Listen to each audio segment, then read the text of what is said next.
Have any other council members joined us?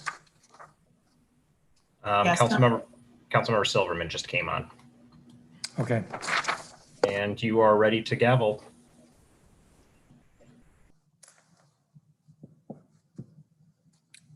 I am calling to order this roundtable or hearing. I'm not sure which, because technically they're different under our rules, but I'm calling it to order. This is a hearing of the Committee of the Whole of the Council of the District of Columbia. I'm Phil Mendelson, Chairman of the Committee of the Whole and the Council of the District of Columbia. Today is Wednesday, May 26, 2021. The time is 6:08 in the afternoon or early evening.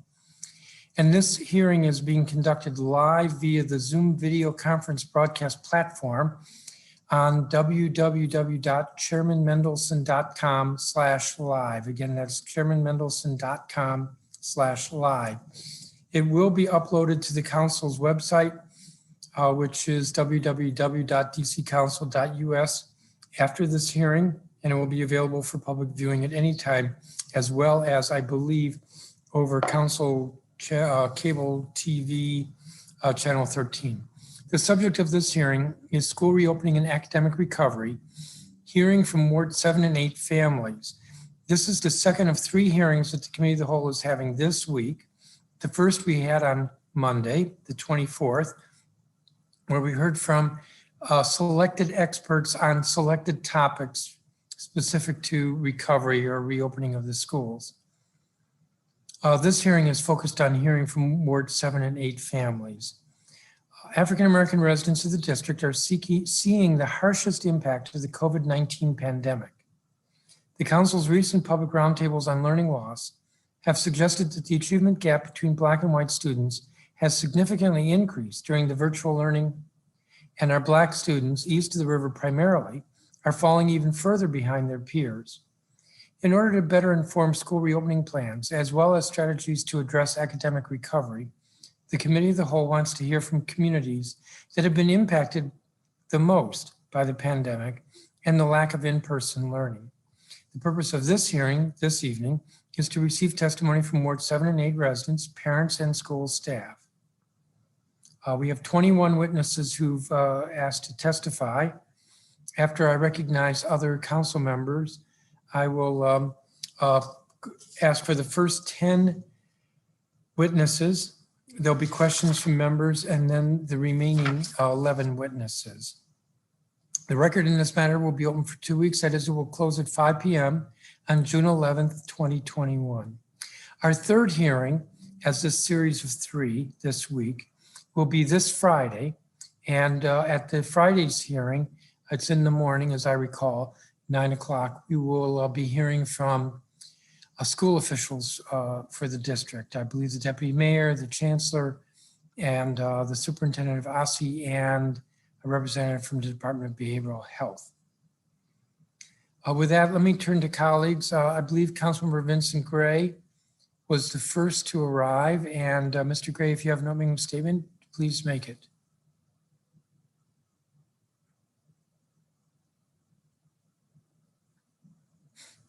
Councilmember Gray?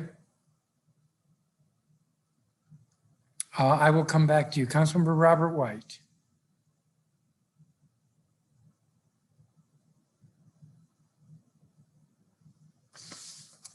Hold on there. Thank you, Chairman Mendelson. I apologize. I thought Councilmember Gray was going to go first. I appreciate you calling this hearing and the series of many hearings that you've been calling on education issues, particularly giving a specific chance for us to hear from parents, students, teachers, and others active in the academic realm in Ward 7 and 8. Like many council members, I try to be very responsive to what I hear from parents, but often we hear more from parents from some parts of the city than from others.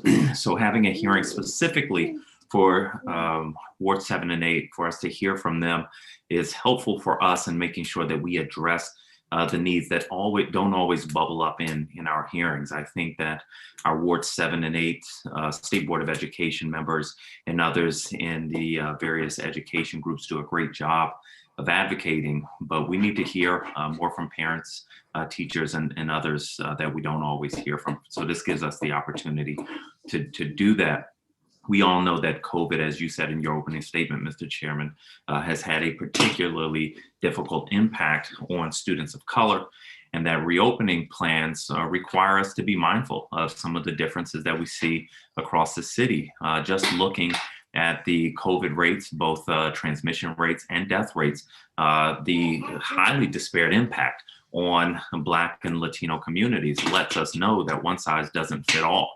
So we have to take the time and effort to hear from our residents, particularly in Ward 7 and 8, to ensure that we are addressing their needs. So thank you again for holding this hearing. For obvious reasons, I will be off camera, but I want to thank everybody who has come to testify today.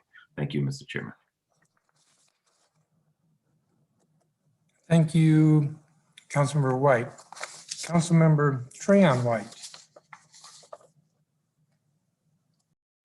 Yes, good evening. Thank you, Chairman, for this very important hearing. As the Ward 8 representative, I want to thank you because, as you know, Ward 7 and 8 has the highest concentration of youth and young adults in the city. And the issue of education is very important and near and dear to me. Even prior to the COVID-19 pandemic, Ward 7 and 8 sought ways to tackle problems addressing low performance and crumbling facilities in many of our schools. Subsequently, the public health emergency adds new unprecedented challenges that already existed in our schools. It is important that we hear from students, parents, teachers, administrators, just stakeholders in general about how we can help integrate school back into the community as we get away from this pandemic. I've heard from a lot of teachers. I heard from some students. I'm gonna say a lot, but we had a number of Zoom meetings during this time, a number of Instagram meetings, number of community conversations, and I'm greatly concerned about the amount of loss our students are having. That's even more exacerbated during this pandemic. Although we are beginning to shift away from under COVID-19 restrictions and back to certain norms, it's important that we acknowledge that we have always been impacted in ways of what we think is normal and is not normal in our communities. A good plan for academic recovery involves analysis, planning, commitment, and documentation. Like, what is causing unsatisfactory academic achievement? What grades are needed to consider strong standing? What are the tools and mechanisms we are using to ensure that our students are achieving, not just taking tests? I hope to hear from stakeholders today to get some of those answers and get some clarity. I'll be on the Zoom. My staff is here as well. Thank you.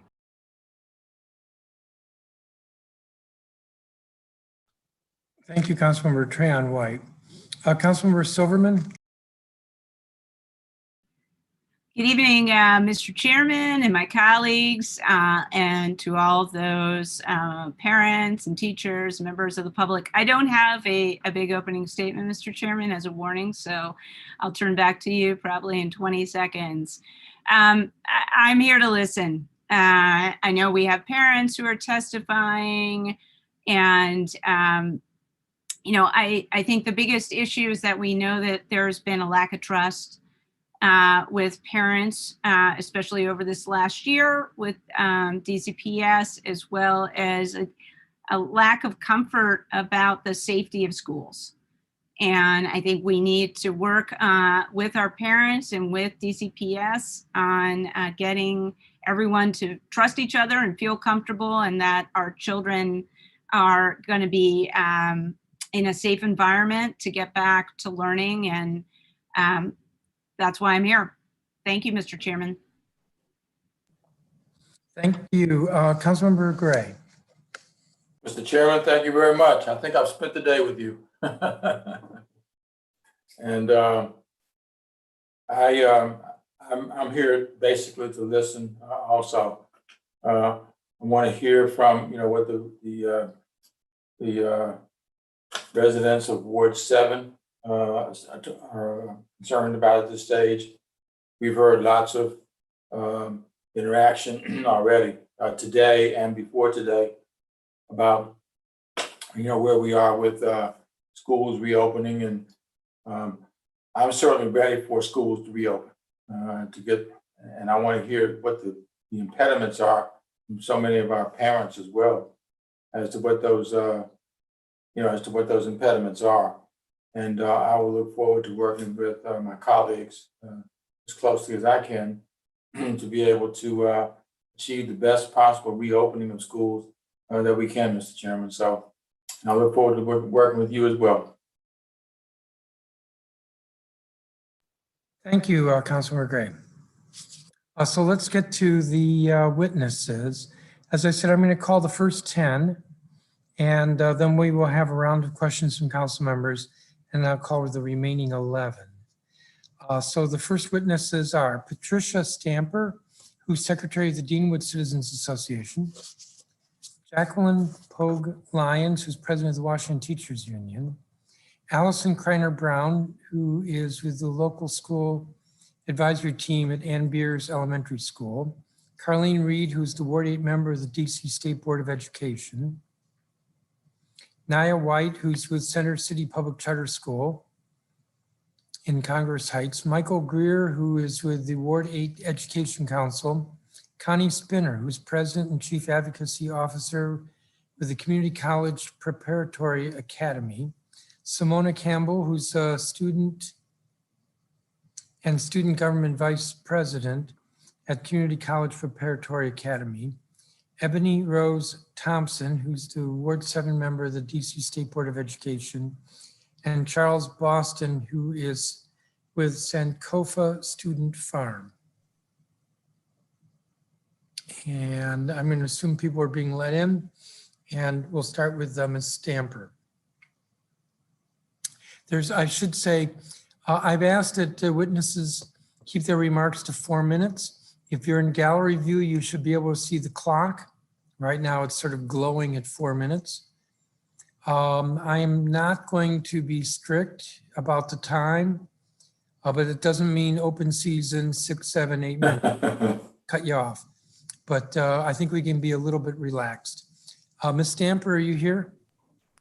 Chairman, I don't see Ms. Stamper or Ms. Pogue Lyons, so I think you can get started with Ms. Kreiner Brown. All right, well, we'll start with her. Allison Kreiner Brown.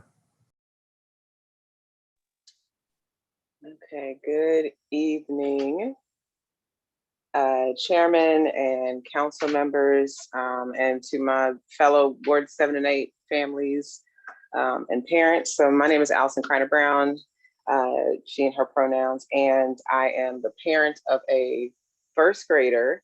And well, I'll say this coming fall, I would be the parent of a rising second grader and an incoming pre-K 3 student. So that means I have been quarantined for a year with a 6 and a 2-year-old to start. Now they are 7 and 3. So a couple of things is just to start, and we have not been at the school except to pick things up. So they have been at home. We've been doing distance learning for the first grader, and my husband and I have essentially cobbled together daycare at home for the youngest one. Our first grader is doing very well. We have been prioritizing play and wellness. I want to take some time to just really commend the staff and the leadership of our school. They faced tremendous odds. And one of the things that as a parent, I don't want to see coming out of this pandemic is that our staff and teachers get penalized for the challenges that families already faced, that schools were already trying to overcome. So I really cannot commend the staff at our school and many other schools enough for what they did. A lot of the things that didn't work about distance learning were out of their control. So that I wanted to start by saying a few things I want to put on the radar. Just one for the council in general. I need to be able to drop these children off in August. I mean, good grief. And so just going back to the health metrics and restaurants and things like that, as a parent, I am looking to see that the numbers are consistently low. That is when I will feel confident sending both of my children to school, because there is no child vaccine. Like, that's still one of the issues right now. There is no child vaccine. And as a parent, that is a concern to me. So especially if we're going to be putting everyone back in the building at the same time. And, you know, we're still concerned about our staff, but so that's something that we need the council to really step up on with that. With regards to things like budgeting, every school should have a librarian. It is outrageous to me, and I think it is a poor sign of equity coming from DC Public Schools specifically, that we are going to have schools that do not have librarians coming out of the pandemic. I don't want to hear about high dosage tutoring, and we're not putting in librarians in every school. I am concerned if we are going to come back, particularly just focusing on math and reading, to get those scores back. I mean, we were already facing the racial, you know, gap when it came to scores. We need to focus on a well-rounded education, not just drilling down on this test and drill and kill. That is not what children, particularly children who've gone through trauma, need or deserve. The kids need to play. I am concerned as a parent about how the trauma and the stress of the past year will happen, or how it will manifest in kids when they come back. I don't think that based on based on how our schools were responding before, when we were, you know, maximizing student teacher ratios, I don't know what's going to happen when you have kids and all of a sudden that stress and anxiety and everything that they've been holding, you know, they get all packed back in together. And I think we need to have one of the strategies, particularly in areas that did not have in-person learning, in areas that we know are already gaps. I promise I won't take more than another minute, but this is the last point I want to wrap up. I want to see lower student teacher ratios as one of our strategies. This is not the time to be putting 20 and 25, and, you know, if you're getting up to high schools, 35 and 40 kids in a single classroom. The teachers are people too, and they need to be at their best. And we are really coming out of a stressful situation. So we need situations where the teachers can really be at their best. And one of the things that helps ensure that is lower student to teacher ratios, and or just having more staff in schools who can do that pull out and pull aside for students. So when we're looking at staffing, and I know that a number of the schools are concerned about their enrollment for next year, I think that we should be looking at where should we be adding more staff, because we just don't know what's going to manifest. So there's a lot more I could say, but I'll give the time to the rest of the folks who are here tonight. So thank you for this opportunity.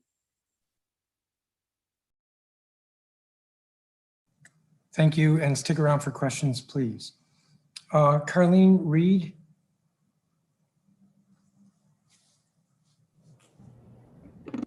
Good evening, everyone. Good evening. Thank you for having this specific panel on the needs of Ward 7 and 8. I can imagine essentially we need what was needed before the pandemic, compounded issues that we've had in our ward for decades, but also space to innovate so that educators can put strategies and interventions in place based on what they've experienced for the last year plus. I also think that it's, you know, worth talking to schools to gauge how they feel, what students have gained during the pandemic, because those, I feel like schools have innovated pretty well despite the circumstances that they've encountered. And they're aware of the areas that their students need support in, but they've also have had some areas where they've seen students gain after they've been able to make their own interventions, given that space and innovation. As the Ward 8 State Board of Education representative, I often try to go out to table at different events, and I usually bring little Post-it notes, and I just ask families, you know, what do they need around specific issues. Around the pandemic, I will say that I frequently get the comment that the virtual is not working. But then when I ask families what do they need, they still say that they're not completely comfortable. And I've talked to principals in Ward 8 about you know, what they're experiencing in regards to enrollment. I know one principal said that he feels like he has maxed the amount of parents that they've gotten, or families they've gotten back in the building, despite having roundtables on every COVID notification, and trying to build awareness events. But when talking to those families as well, and I asked them, you know, well, you say virtual is not working, but what do you need to feel? I'm like, I asked them, you know, like, okay, virtual is not working. What would make you feel comfortable to take them back to school maybe tomorrow, or, you know, in the fall? The three consistent things that have been were processes around cleaning, lower case counts in the city, so lower number of COVID cases, and then at one point, staff vaccinations was brought up frequently. So I would imagine at this point, given what processes are in place. The lower case counts are still very much important to our families. I know that one principal also mentioned, what their families are witnessing in media is also impacting the decision to bring children back into the building. But I would say there's an interest, but we really need to make sure that this summer, DC stays as safe around COVID as possible. Other areas that I asked family, like what they need around just in general, about how they would like schools to look. Families mention frequently supports around reading and math. Social skills has been a big one. Schools have even mentioned when students come back. One, just the fatigue around being back in person is going to take some time to build. I've also heard a lot of mention of functional life skills people would like to see being back into our curriculum and back into our buildings when it comes to innovation. So, I've heard anything from physical education, more movement because students have been a little stagnant or not as many opportunities to move, to financial literacy, to even the old school home economics. So there's a interest in not just, there's an interest in not just math and reading. Those have been very key from what I'm hearing from parents, but life skills is something that parents would love to see in the curriculum. Oh, I'm running out of time. Innovation funds, our schools would love to see. For instance, I have a school that was given a lot of money around STEM under Kaya Henderson, but now they're constantly fighting, that school is Garfield, they're constantly fighting to make sure they have a staff member to keep that STEM focus going. And I feel like that should be a given since that program is attracting families because of the tech support. So it kind of goes with Mrs. Carter-Brown mentioned of we have innovation that's happening in schools, but each year staff we have to continuously fight or ask for that staff to stay in the building. So, especially schools with unique programs, maintain those funds. Two more things, and I know we're flexing on time, but I won't take you too much longer. Special education has been one that has come up specifically around, I've asked this question twice, around self-contained classrooms. I've spoken to the chancellor about this. I've also testified in March about the movement of self-contained classrooms has impacted. I know one family has reached out to me last week. I think they might have submitted a testimony to you today as well, where the response is because the numbers are low in those self-contained classrooms, then they can sub out a classroom, and that ends up making a child move from school to school. Our special populations need consistency more than any other population. So in these funds, funds that we're getting from either COVID relief, we really need to make sure that our, especially like behavior supports classrooms, our communication supports classrooms stay in place. And then last thing, so I won't hold you too long, but happy to take more questions. Safe passages. I know watching the variety of shootings that happen around our schools, I'm always frequently saying, what if school were back in session? So one thing I really want to look at is how is the Building Blocks Initiative being linked to the Safe Passages Initiative, and then traffic calming measures. I know that was something that has started around, again, Garfield, where they really need a stoplight because people can get up to 60 miles per hour. Since 2011, a couple of students have been hit, as well as staff. And then as of today, last point, a student from Bard reached out to me because she is worried about her building or her school moving to Malcolm X, that space right there, given, and she cited a number of violent incidents. So our students are even reaching out saying that they want to make sure that, yes, schools might be moving, but they want safe spaces. I appreciate your time and I look forward to any questions you may have. Sorry I had to fly through that. Don't apologize, please. Thank you. Naya White. I don't believe Nia White is on, Chairman. Michael Greer.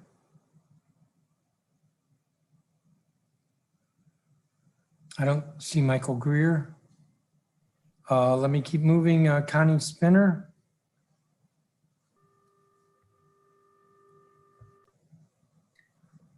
And I don't see her. I guess Simona Kemp. Ms. Spinner is here. Okay. Well, there, I see her box, her name. Yeah. Good evening. My name is Connie Spinner, and I'm a resident of Ward 7, and I serve as the Chief Advocacy Officer at Community College Prep Adult Charter School in Ward 8. Over the past 30 years, I've worked with a range of schools and programs in Ward 8, and consider it a second home after Ward 7. In this new role as Chief Advocacy Officer for our school, I have had the opportunity to interact with the numerous nonprofit and community leadership in Ward 8 and in Ward 7. More importantly, I am getting to know our residents and the individuals who support their education and training needs even more deeply. I'm aware that the pandemic has shown a light on a number of challenges for the residents of our 2 wards. First, as we've had to move to a virtual format completely for providing instruction, the huge capacity gap in the use of technology among both parents and teachers, and the lack of familiarity with online learning that exists for students has led to total rethinking about what we at CC Prep provide and how we are able to get our students ready to learn in new and different ways. Second, we have had to redesign how we support the individuals who provide instruction and training to ensure that they have the skills and can use the tools to support our students. We have also had to think about how we get our students ready to participate and benefit from the upskilling process.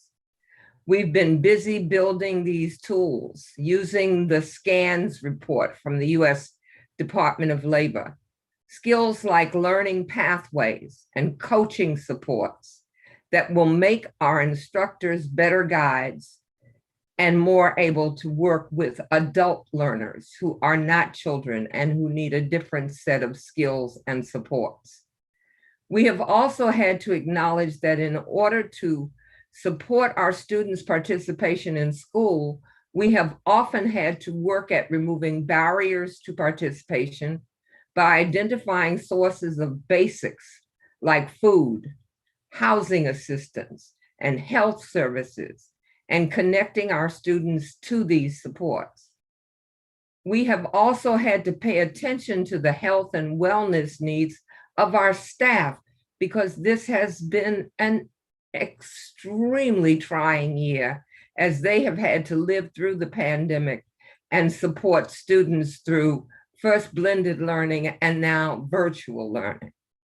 We will continue to require support and time as we redefine how we do this work and get staff ready to build new and different skills and support the 60% of our adult students who are parents of public school students as they learn how to monitor and support their school-age children's success.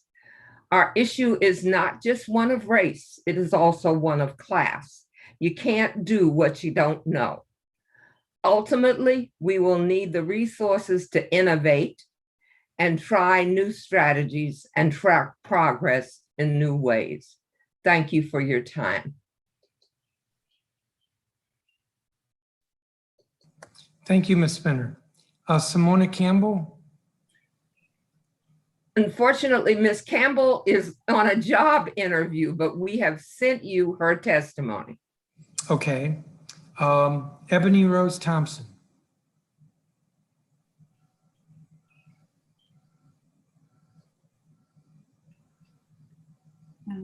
Good evening. Good evening. Thank you to Chairman Mendelson and the council members in attendance today for the opportunity to testify.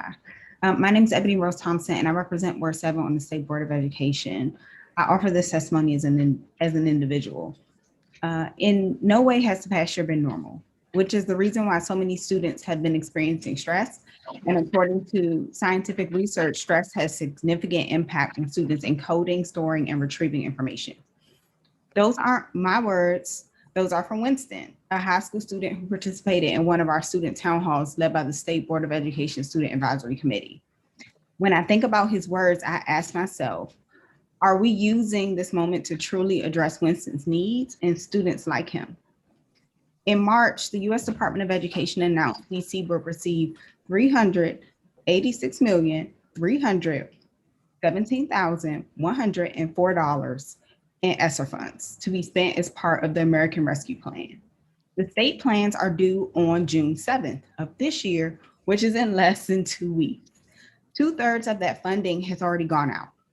The department will begin approving applications and dispersing the remaining third of American Rescue Plan funds once those plans are received and reviewed. Now, what does that have to do with Winston? Everything. The best way to make sure students like Winston are served well by that $386 million is to make sure he, his family, his teachers, and his community members share in the planning. To date, there has been zero clarity from OSSI around engaging communities in the plan for post-pandemic. And yes, I've asked. Council members, we both know this is not acceptable. I know you know that because you are having this hearing today. I ask you to lean in and hold OSSI accountable and demand engagement and transparency. It is $386 million and no one knows what the plan is. You've asked DCPS for a plan. As part of the Department of Education guidance, the LEA plan deadlines are also dependent on OSSI, not just for DCPS, but for every LEA, for KIPP, for Friendship, for Rocketship, for DC Prep, for every charter receiving funds, every school district receiving funds. Council members, in case I have not been clear enough, asking OSSI about the required engagement is the $386 million question. I served on Mayor Bowles' reopening DC Advisory Committee. In the invite, there was a link to the mayor's situational update for April 23rd, 2020, and the framing for how we would think about reopening as a city. We have a once, in quotes, we have a once in a generation opportunity, not just to reopen our city, but to build a more equitable DC. First bullet. Second bullet, we need to be measured, data-driven, and deliberate to ensure a safe and sustainable return. Third bullet, Reopen DC is about working together as a community to reopen Washington, DC in a way that is safe and sustainable. Together, we will create a plan that is safe and sustainable. Together, we will create a plan that is based in science and tailored to the needs of our community. Together. Council members, I'm not sure if you believe people change or not, but if you've seen people change, then likely you've seen change happen when there is a life-changing event. Together, we have been through a life-changing event, maybe not all in one boat, but definitely in the same storm. We as people who make up systems, specifically our education system, need to be able to change. This must be the moment our education system changes and we have the influx and resources to do it.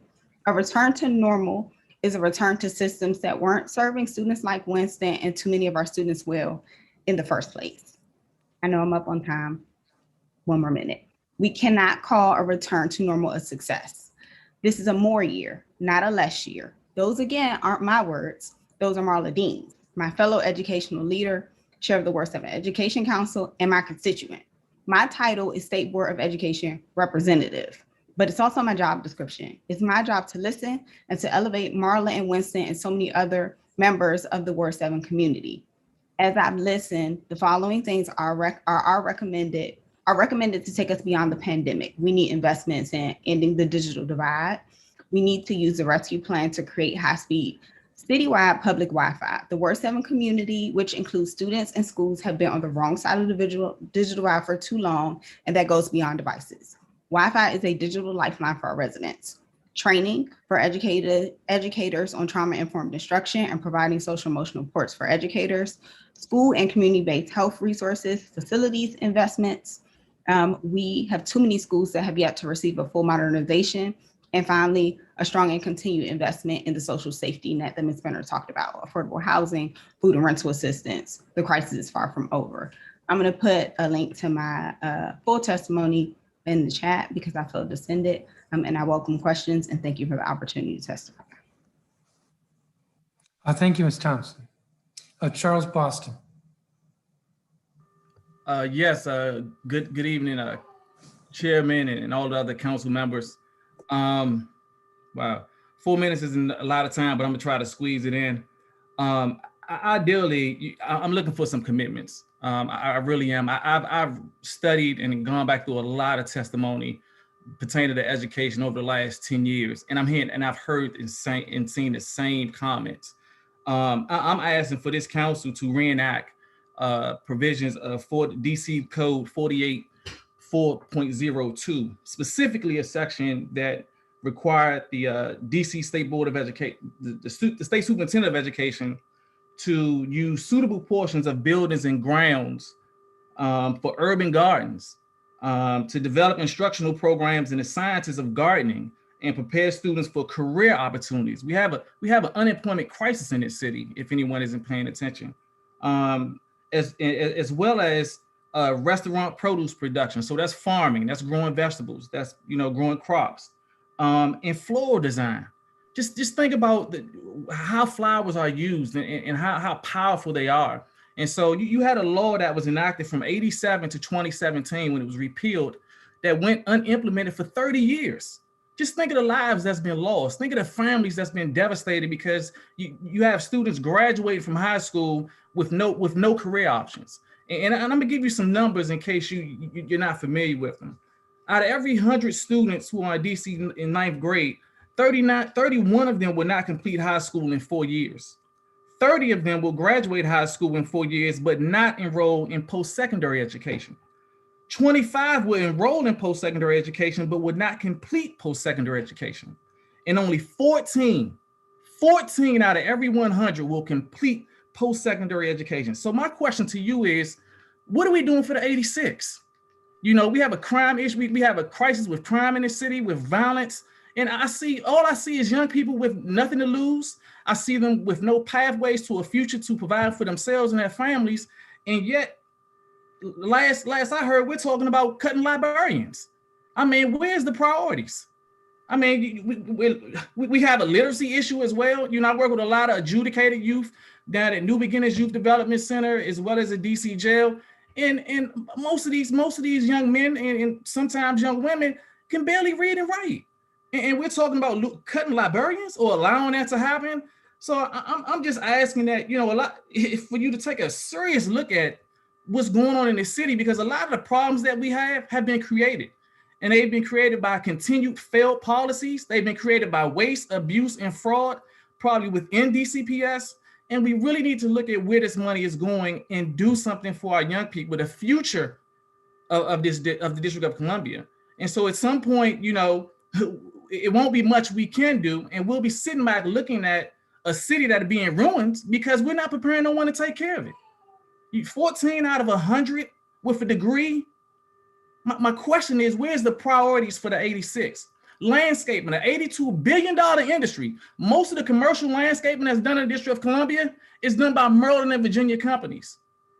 And most of the workers, they're Maryland and Virginia residents.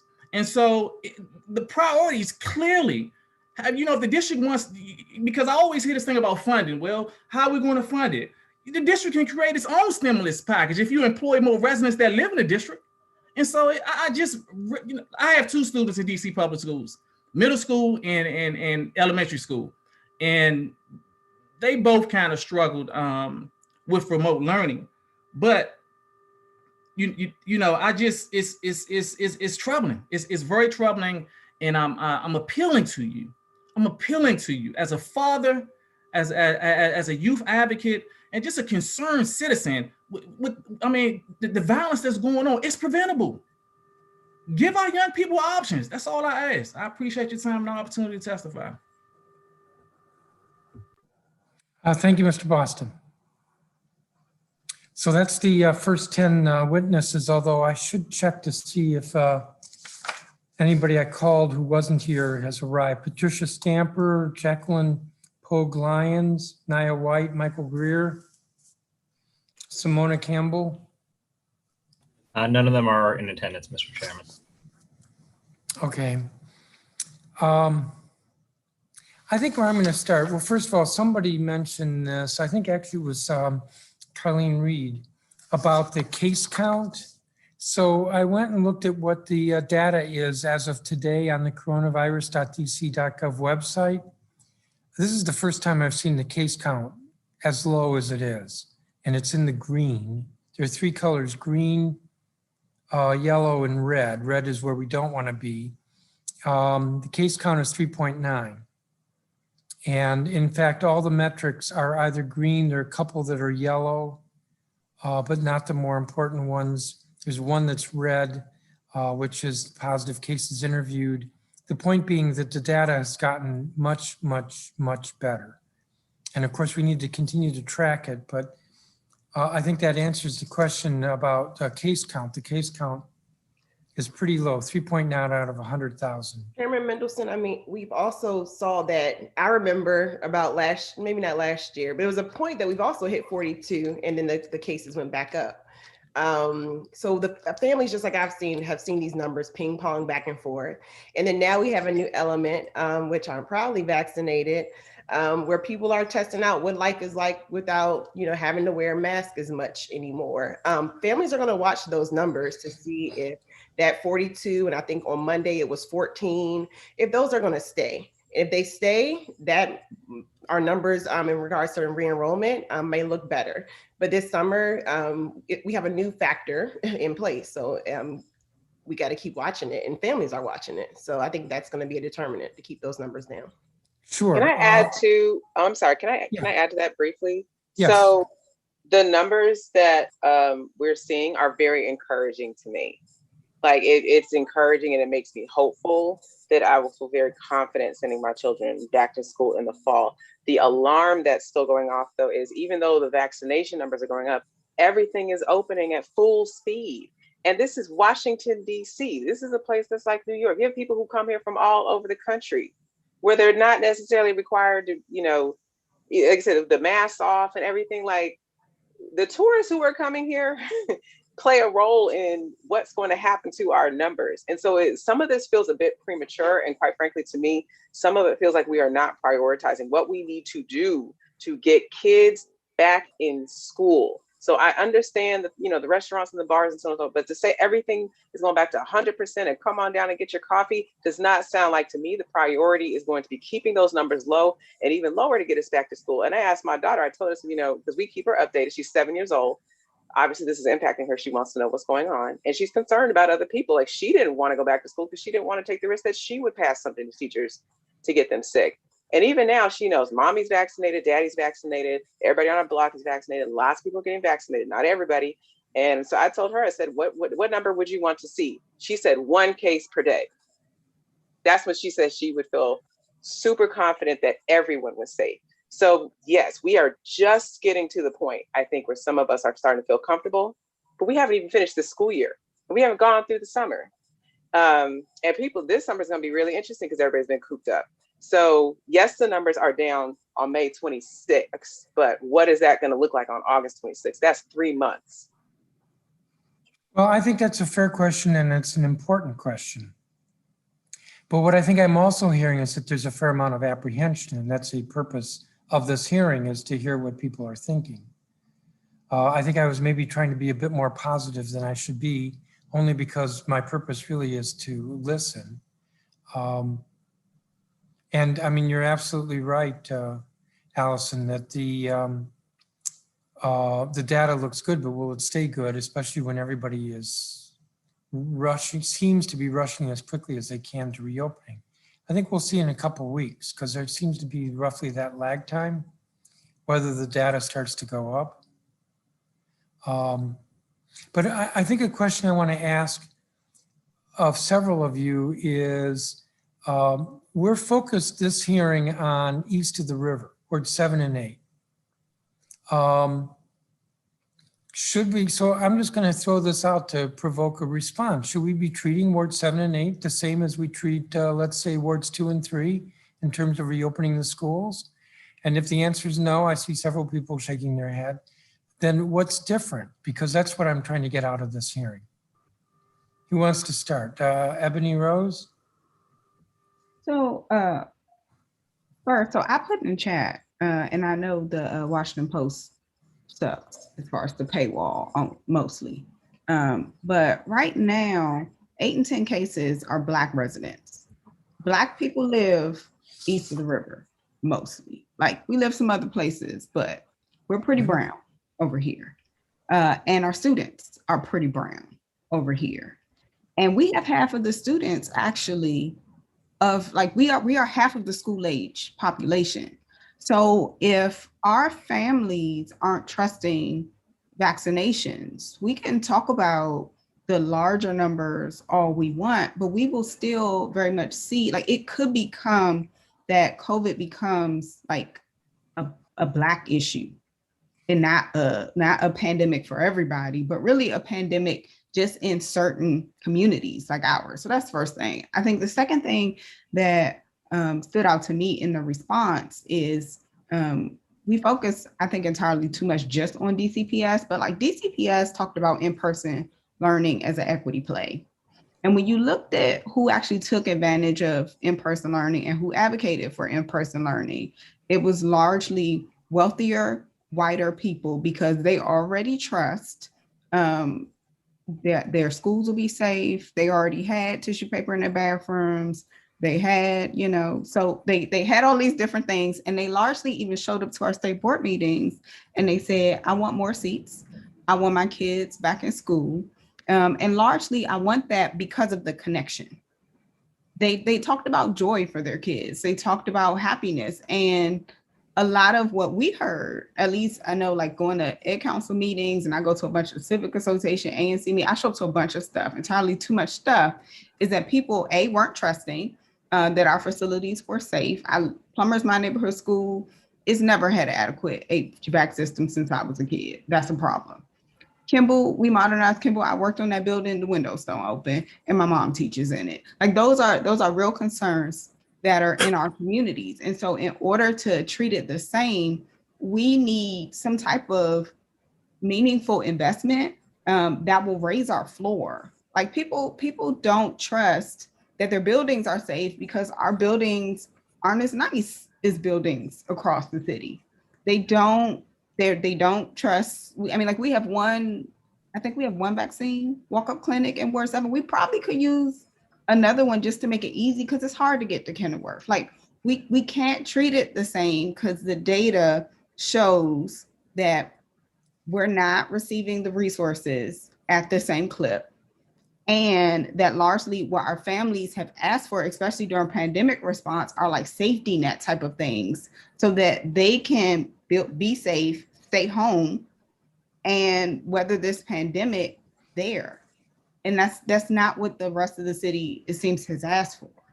So what I'm hearing and what you just said, and then I'll see if other folks, although my time is running out, is more resources east of the river to get more people vaccinated, to reduce the incidence of the virus, and more resources east of the river to create more trust. And the one example you gave on trust was facilities, make the facilities safe. People don't trust that the facilities are safe. My guess is trust is more than that, but does anybody want to, as my time evaporates here, anybody else want to say something? Carlene Reed? I was going to pass it to Allison. She had her hand up. Okay.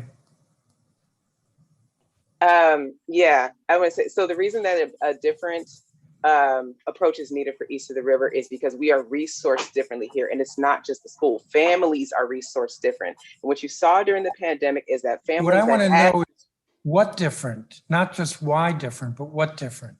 So here's an example, and I'll actually use myself as an example because in many ways, my daughter's had an experience that has probably been an exception. So we have been virtual the whole time. However, we were already paying for her to have violin lessons even before the pandemic. So she continued doing violin virtually throughout this whole time. And she's actually a very accomplished violin player. We're about to move her up to the 9 to 10-year-olds. She's also reading. She's in first grade. Should be crossing over to a second grade reading level by the end of this.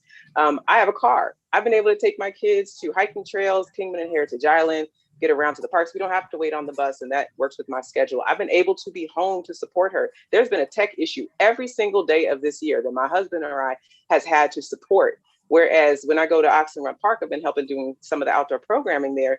And, we know that there are kids who are coming because one woman was bringing her neighbor's kids because the neighbor had to go to work and he was a 5th grader and had nobody watch him all day. Like the resources that families and communities have are different over here. And that has to be accounted for in the school if we are going to be held to the same account for having the same test scores or any other measure of achievement. Well, I'm out of time, but the one piece I got from what you said was tech, that we have to do more for tech. Yeah, yeah. Councilmember Gray. Well, if we talk about resources, Mr. Chairman, one of the things that I don't think we can lose sight of is we have far too many people, and you know this as well as I do. We have far too many people who don't even have a grocery store to be able to go to and feel comfortable eating in. It's just unconscionable that we've gone as far as we have without even a grocery store. Let's look at Ward 7. Ward 7, we have 2 grocery stores, a third now that's coming. That's Lidl, but there'll be 3 grocery stores when you have not uncommonly as many as 7, 10 grocery stores in other parts of the city. I could go through it. I could count. I won't go through and recount them now, but it's just a huge number. And when you talk about people having the resources, you gotta be able to ask, do people have even the resources to eat when they don't every day?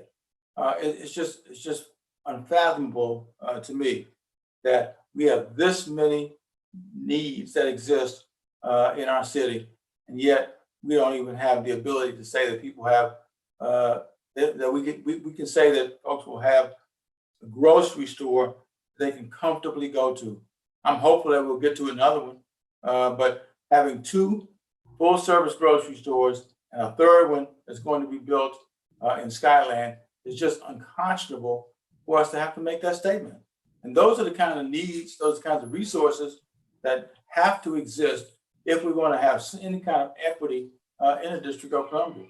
So, I spent time today, as you did, Mr. Chairman, in a lengthy session where lots of people talked about the fact that there was very little planning that had been done, that there needs to be more, and I agree with it, there needs to be more engagement with our families, with our parents, about what's going to happen with our kids. And there were statements that were made there that suggested that lots of people were not even in touch with what goes on in wards 7 and 8. And they aren't. They really aren't.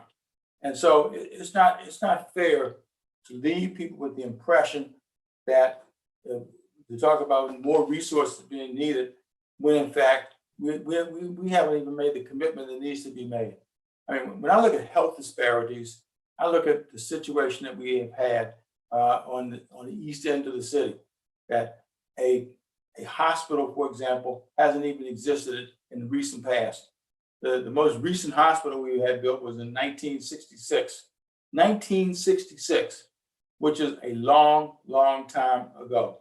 And so now we're finally building a new hospital. We're finally building a healthcare system that I think will make a difference in the lives of a number of people. We have never even had an urgent care center on the east end of the city. Not one urgent care center, when that is just commonplace everywhere else in the District of Columbia. We should be ashamed.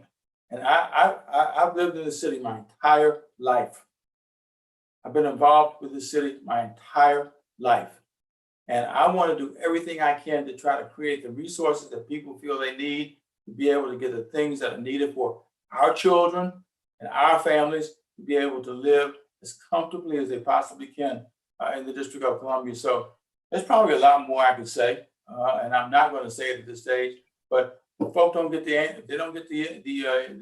point that we don't have what we need, then somebody's not paying attention to the point. So did you have any questions, Mr. Gray?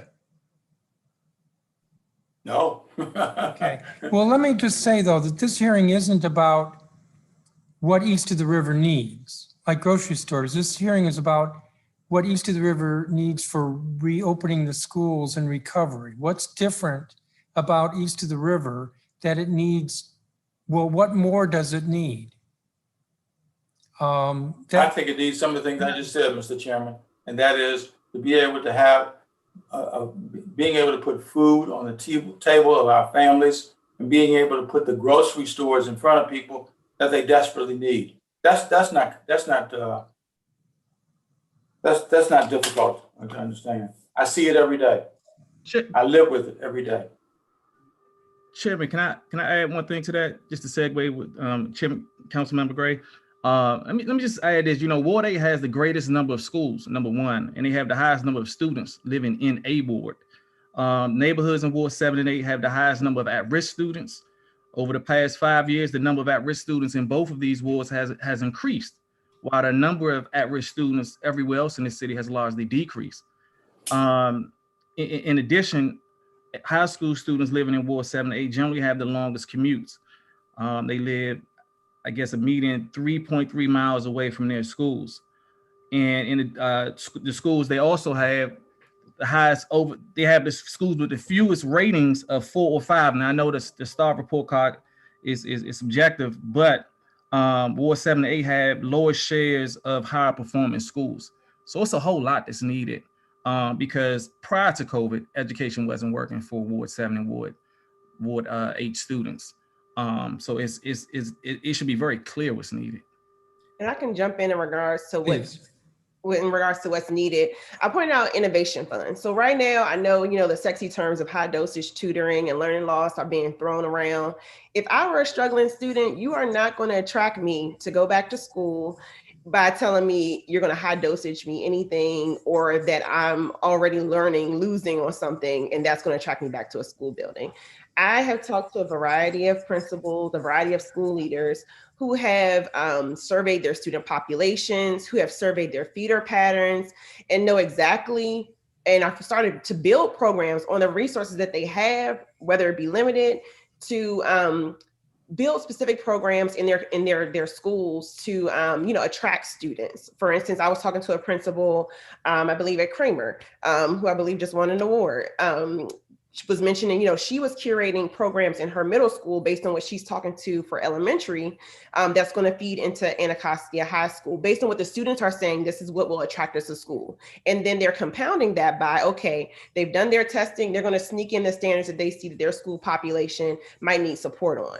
That is the hook that's going to help in regards to our students recovering. But we need to be able to give schools flexibility to find out what those programs are and then to fund it. I'll close too by, it's no secret, our River Terrace, one way in, one way out. When I moved to Anacostia 8 years ago, the 11th Street Bridge was about to come online, was almost one way in, one way out. That's what our resources have been for years. And that's what exactly we're seeing in regards to, or that's basically how our resources are impacting, or that's what things look like in regards to resourcing. When we talk about equity, we can't keep giving everybody the same in the city.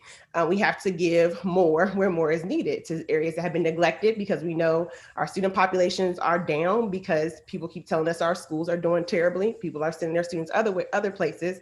Those places are getting more money, and our schools continue to suffer or use the resources that they have. So we have to get ready to be able to say, hey, city, Ward 7 and 8 need these resources because they have been systemically neglected for resources for a long time. We have about 9, really gonna finish. We have 9 buildings that probably could be moved up in the PACE process, which again, regarding the COVID, underlying factors of HVAC. Johnson Middle School, I talked to an alumni. He said that building looks the same 53 years ago as it does today, minus a couple of lobby, probably small renovations in the front. Garfield has been pushed back for 5 years on renovations. It's starting to make progress. But these are conversations that we're having here. And then I unfortunately get to see, 2 schools pop up on the other side of the river. And, it was an opportunity for council to vote for Martin Luther King Elementary School to get a renovation. So this is what I'm talking about when we need equity and different resources for Ward 8. I want to jump in and amen everything that's been said. The population that we work with, the 600 students a year, are adults. And no child gets raised in isolation. You heard these parents talk about the extraordinary lengths that they've gone to ensure that their kids didn't lose ground in the face of this pandemic. You can't do what you don't know. And in Ward 7 and Ward 8, where 78% of our students come from, they don't know what to do. They don't know how to use the technology. We're as much of a technology desert as we are a food desert. And once we get the technology and once we get the bandwidth, they've got to learn how to learn online.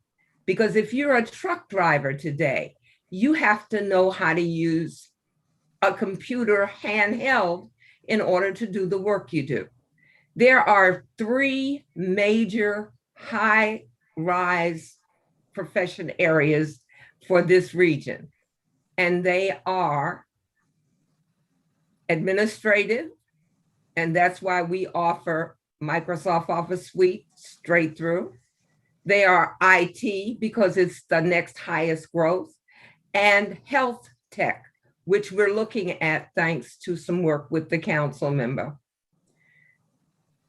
We're about to start a new hospital. We need to have our people trained to be on the pathway to take those jobs. And the people who are in those jobs have to know them and know that they can do the jobs. Ward 7 and Ward 8 are changing. And there's as much an issue of class as there is of race. And if we are not able to take the folks who are at the bottom 20% and give them the training and the education they need in order to get on a pathway that will get them out of poverty, their kids are not going to get out either, because no kid starts learning when he goes to school and stops when he leaves. Parents make all the difference in the world. I tell people all the time, the 3 most difficult things you'll ever learn how to do, you learn before you go to school. You learn how to walk, you learn how to talk, and you learn how to go to the bathroom. And if you don't think those are complex things, have a stroke and have to relearn them. Parents make that happen. And so we've got to get parents tech ready. We've got to have facilities that allow young African Americans and Hispanics and people of color, Latinx people, the opportunity to understand what kind of pathways will work for them if they're going to stay in the city, because Washingtonians don't want to leave their hometown. They get thrust out because they can't afford the housing. Thank you. Robert White, you're up for questions. Thank you, Chairman, and thanks to everybody who testified.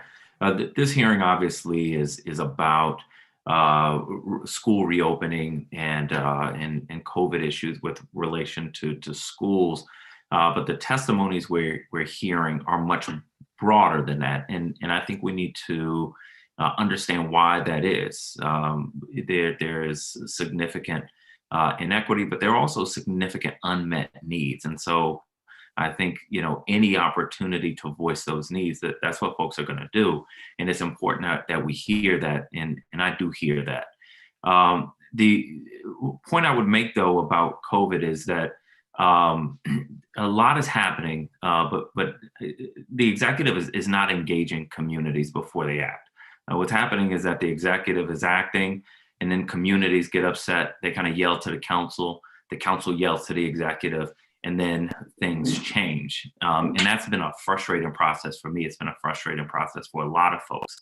But I think it is important that we, as much as we can, understand what COVID specific and reopen specific needs there are for our communities in Wards 7 and 8, so we can make sure those needs and messages get to the executive, and we can fight for you in the appropriate way.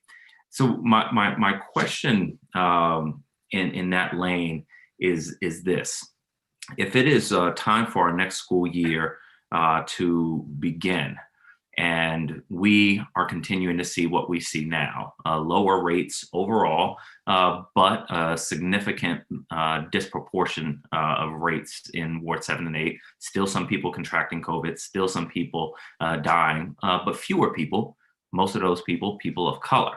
If that is the status of things when schools reopen, what do you think are going to be our main barriers? Are we still going to have a lot of unvaccinated people? Or are we still going to have a lot of parents who don't feel comfortable sending their kids into the building? Are we still going to need a lot of virtual learning options? What do you think if reopening of schools looks like where we are now? What are the needs that are going to be specific to our Ward 7 and 8 families? And I'd like to open up to anybody. I would say we definitely would need to continue virtual learning because, again, you have so many students that have been academically deprived for a number of years. And, you know, it's been said that most students are at least a grade and a half behind. And so remote learning should remain indefinite. In addition, something that wasn't mentioned is the fact that we also got a large number of homeless students. And so Ms. Spinner was talking about parenting, you know, that's, you know, how are we addressing that issue of students that are lacking parents or maybe in foster care with parents that are really not in the picture. And so, and that could be difficult. I actually was a foster child that experienced that, you know, 4th, 5th grade, I was in 7 different schools and had a family that didn't even speak to me. Put clothes on the bed, made sure plate on the table, but didn't say one word. And so that can definitely be devastating to a student. And so we need to have as many options on the table as possible. And because, again, what was occurring before COVID was not working for students. Thank you.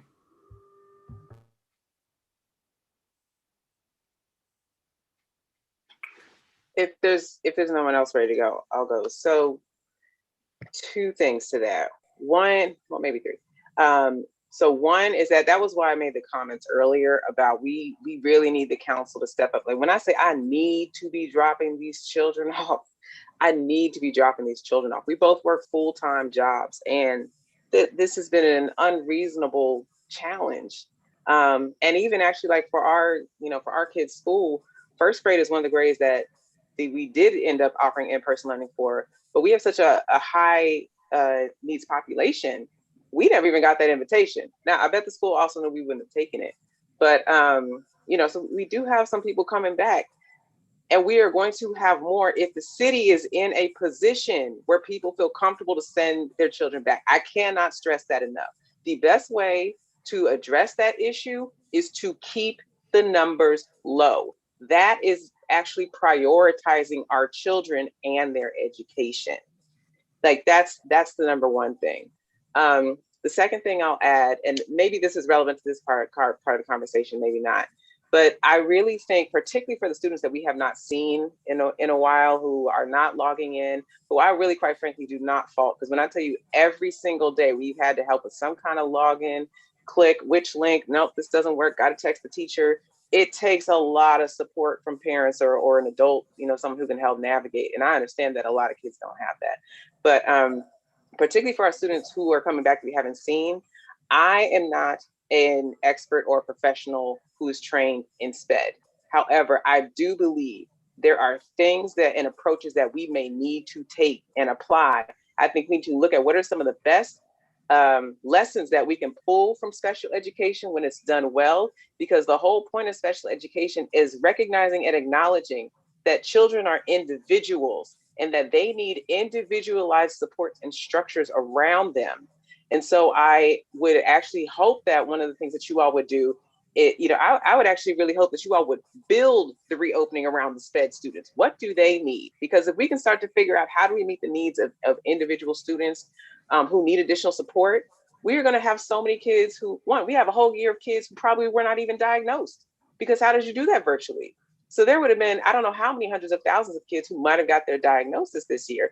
That's, pushed back a year. And then, every year we have more kids who get diagnosed. And then for kids like my daughter, who's, academically is doing well and performing well, she has her moments. Like she has her moments where stress builds up and she lashes out. And I'm concerned about when she goes back to school, because she's going to be one of the ones that the teachers aren't concerned about. And so if she starts to act out, if she starts we just don't know what's going to happen when they go back. So the number one thing I think to get people back in the building is that the city has to embrace our children. And this has to be an equity issue for our children for that the city approaches to keep the numbers low.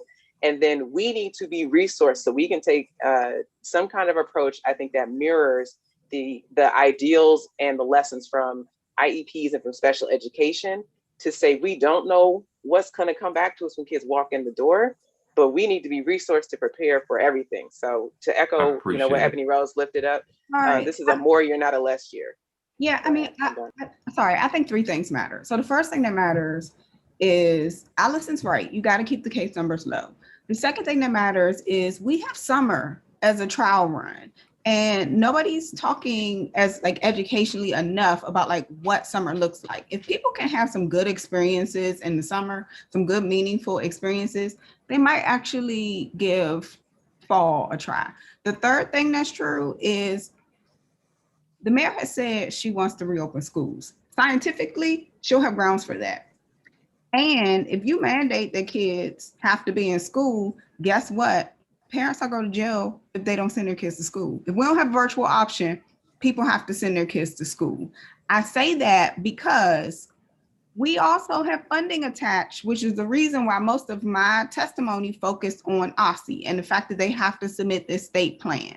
You all are having a hearing because you're trying to figure out, what does it take to reopen school well? What does it take to get into the all R's, the reimagining, the recovery, the response? And OSSI is talking to no one. They are federally required, you all will hear from them later this week, to engage people in the reopening plan. They've already got 2/3 of their funds. They're going to get another third. And again, they have talked to no one. And they set the timelines around the LEA, which is the district engagement. And so I appreciate the time to testify today, but I also really want to implore you all to lean on not just the mayor, and I get that the state superintendent, which we interimly don't have, reports to the mayor, but literally they are required to do this engagement. We're required to see a plan before it goes out. The districts, the KIP, from KIP to DCPS to everybody else has to do a plan. And we need to lean into that. That money should be answering these questions. And we have no idea what is being proposed. That's unacceptable. And with that, the engagement, it can't be we're going to do Zoom. OSSI needs to get into the community. If I can collect information from about 20 parents anytime I go table, at least OSSI needs to get in the community, multiple engagement opportunities actually in the ward, at a community event where people are already going to attend, or a high traffic area like the one Giant that we have, or the one Safeway, or 2 Safeways and 7. So like that kind of engagement is what's going to be meaningful. When someone, I think Chairman said, ask what we need differently, we need that to be done differently. We can't do another Zoom. Thank you all very much. Thank you, Chairman. Thank you, Councilmember White. Councilmember Trayon White, do you have any questions? Yes, I have a few. I want to start off with Ms. Kryder Brown. Sorry. You should make some suggestions. As we know theoretically that lower student-teacher ratios have higher success rates, and we've been talking about that in the district for quite some time, but the number still seems to be 25-1. What do you see as a feasible number to deal with the trauma that's been facing our students as far as the student-teacher ratio? Yeah, so I don't know what the exact, there are recommendations, particularly around the behavioral health piece, like social workers to kids. I don't have those numbers memorized. I would definitely say it's a question, it's the numbers, but also like at our school, we wanted to keep all of our staff because our staff know our school and they know our families and they know the context. And that's important as well to have, it might be somebody, depending on their title, again, who can pull that kid aside, or who can do things like do the clubs and stuff after school. Like we want to see those kinds of more opportunities. So I don't have the specifics for you on the number. One of the reasons I asked is I'm about the number of teachers that may be returning to schools. We saw a number of teachers opt out, not returning during the I guess the half and half, you may call it, during this time. So I'm concerned about that as relates to DC having enough recruited teachers ready to go when school started. One of the things you alluded to in your testimony was about vaccinations. Is it your belief that you would like to see all students vaccinated? What's your thoughts on that? I heard you talk about it briefly. Yeah. So as far as student requirements, I honestly haven't thought about that. I know that there are medical reasons for people to not get those. I'm more concerned about the staff and keeping the staff, and I would like to see smaller numbers of people in the classroom since there's no child vaccine. I would like to see that we have windows open, that the HVAC upgrades at Powell and all these other places have been done. So I would like to still see those measures. I would like to see outdoor learning. And that is something that, our principal has, is actually putting some resources behind. Get those kids outside. I also think that needs to be part of a trauma-informed response. So I think vaccine-wise, I'm not pushing on the kids front. I think that if the case numbers are low enough, I'm comfortable with an ultra safe approach, noting that, still we shouldn't be having 25 kids in the classroom anyway right now. But I hope that answers your question. Sorry. Yeah. I'm just trying to get some clarity on that. Move to Dr. Reed. Dr. Reed, you talked a little bit about virtual learning was not working during I guess this virtual learning phase, right? How do you feel like parents are feeling or thinking going into the schools as far as effectiveness of learning inside the schools? So yeah, I want to emphasize those weren't my words; those were words from parents in regards to the feel around virtual. And literally they would say, virtual's not working. But I would ask them, well, what would you need to go back into the building? Or if school opened tomorrow, what would you need? And they were like, well, they wanted low case counts. They wanted cleanliness. And at the time before teachers had access to vaccines, they wanted vaccinations. Even the parents who weren't, because I don't think our community's hesitancy around vaccination is going to disappear within the next 3 months, to be real. But I think even asking parents who weren't interested in the medical options were really like, if they had cleaning, if they had spacing, they would feel a little more comfortable. What was the other end part of your question? Just the level of comfortability from what you heard from the parents. So so the level of comfort that I'm hearing from parents and then mostly like administrators is, again, and just have to reiterate that, like, these numbers have to stay down over the summer. And if not, even parents who aren't really 100% sold on virtual learning still would tell me that they are not interested in sending their kids back because of the health risk. Children, like in our community, especially with our history of what we've gone through in this country, like, our children are everything to us, and we'll do anything that we need to do to protect our children. So we're going to wait until those case counts and those numbers come down. And that's been from parents who enjoy virtual, who are comfortable with, who aren't comfortable with virtual learning, but they're really rather protect their children than try to, send kids back into the building for in-person. That's been a consistent theme. So we have to get the health part, I think, nailed down as much as we can over the summer. And, I get that, city is experiencing surpluses because, a lot of the city is reopening. But if we're concerned about, what's going to happen in regards to the fall, and we really want our children to, get back into buildings, if that's the concern, then the city has to make sure that we keep these wonderful numbers of 14 and 42, like Ms. Croner Brown said, down in August. Otherwise, we're going to have to consider possibly expanding, what are the options again? And it's going to either be outdoor learning, which we could have had kids in person, and we did in Oxenrun Park, or it's going to be, still access to virtual options. And I'll close with, I talked to a mom who, she liked virtual because her child has ADHD, and she said she was and asthma. So it was a health factor and the factor of she's not constantly getting calls for behavior. So, how are we considering parents who have embraced the option versus the sweeping kind of we're going to send everyone back? Thank you. And one of the things I want to take a deeper look into is one thing that was spoken about was about the number of student-teacher ratios relates to special education classrooms, and a number of teachers are being, I guess, surplused out due to the fact that they have principals and LSATs have to choose who they keep in the building versus who they don't. It's affecting our special education population. So we'll be drilling down on that as well. I want to move to Miss Connie Spinner. How are you, Miss Spinner? Still here? Fine, sir. How are you? There we go. I'm great. I'm great. I wanted to know from you as CC Prep, what some of the tools and techniques are you using to achieve or aid in adult learning, and what do you suggest from what you've learned from that to other LEAs to increase effective learning during these troubled times? Well, as you well know, we were the first adult charter to come east of the river. And to date, other than a small portion of Academy of Hope, which is primarily in 5, we are still the major provider of services for Ward 7 and Ward 8.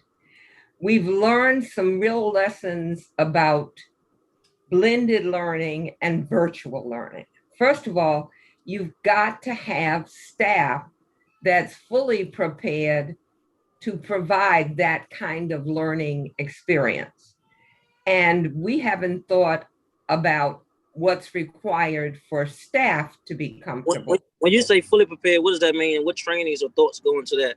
We are having to look at restructuring, and we've had our staff in training all of the spring just to get ready to use adaptive online materials that allow us to know whether somebody's making progress right away. We are looking at, as I said, the scans, data, and executive level thinking, because parents don't know how to manage their children's time online.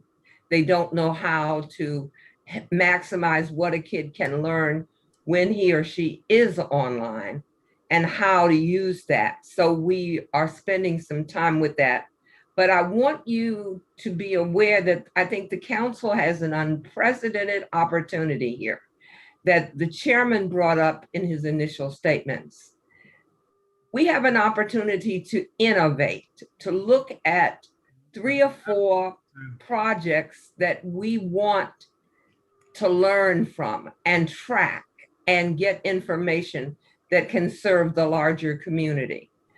And I think adult charters are one of the places that can happen. There are 9 adult charters in the city. 5 of them are west of the park.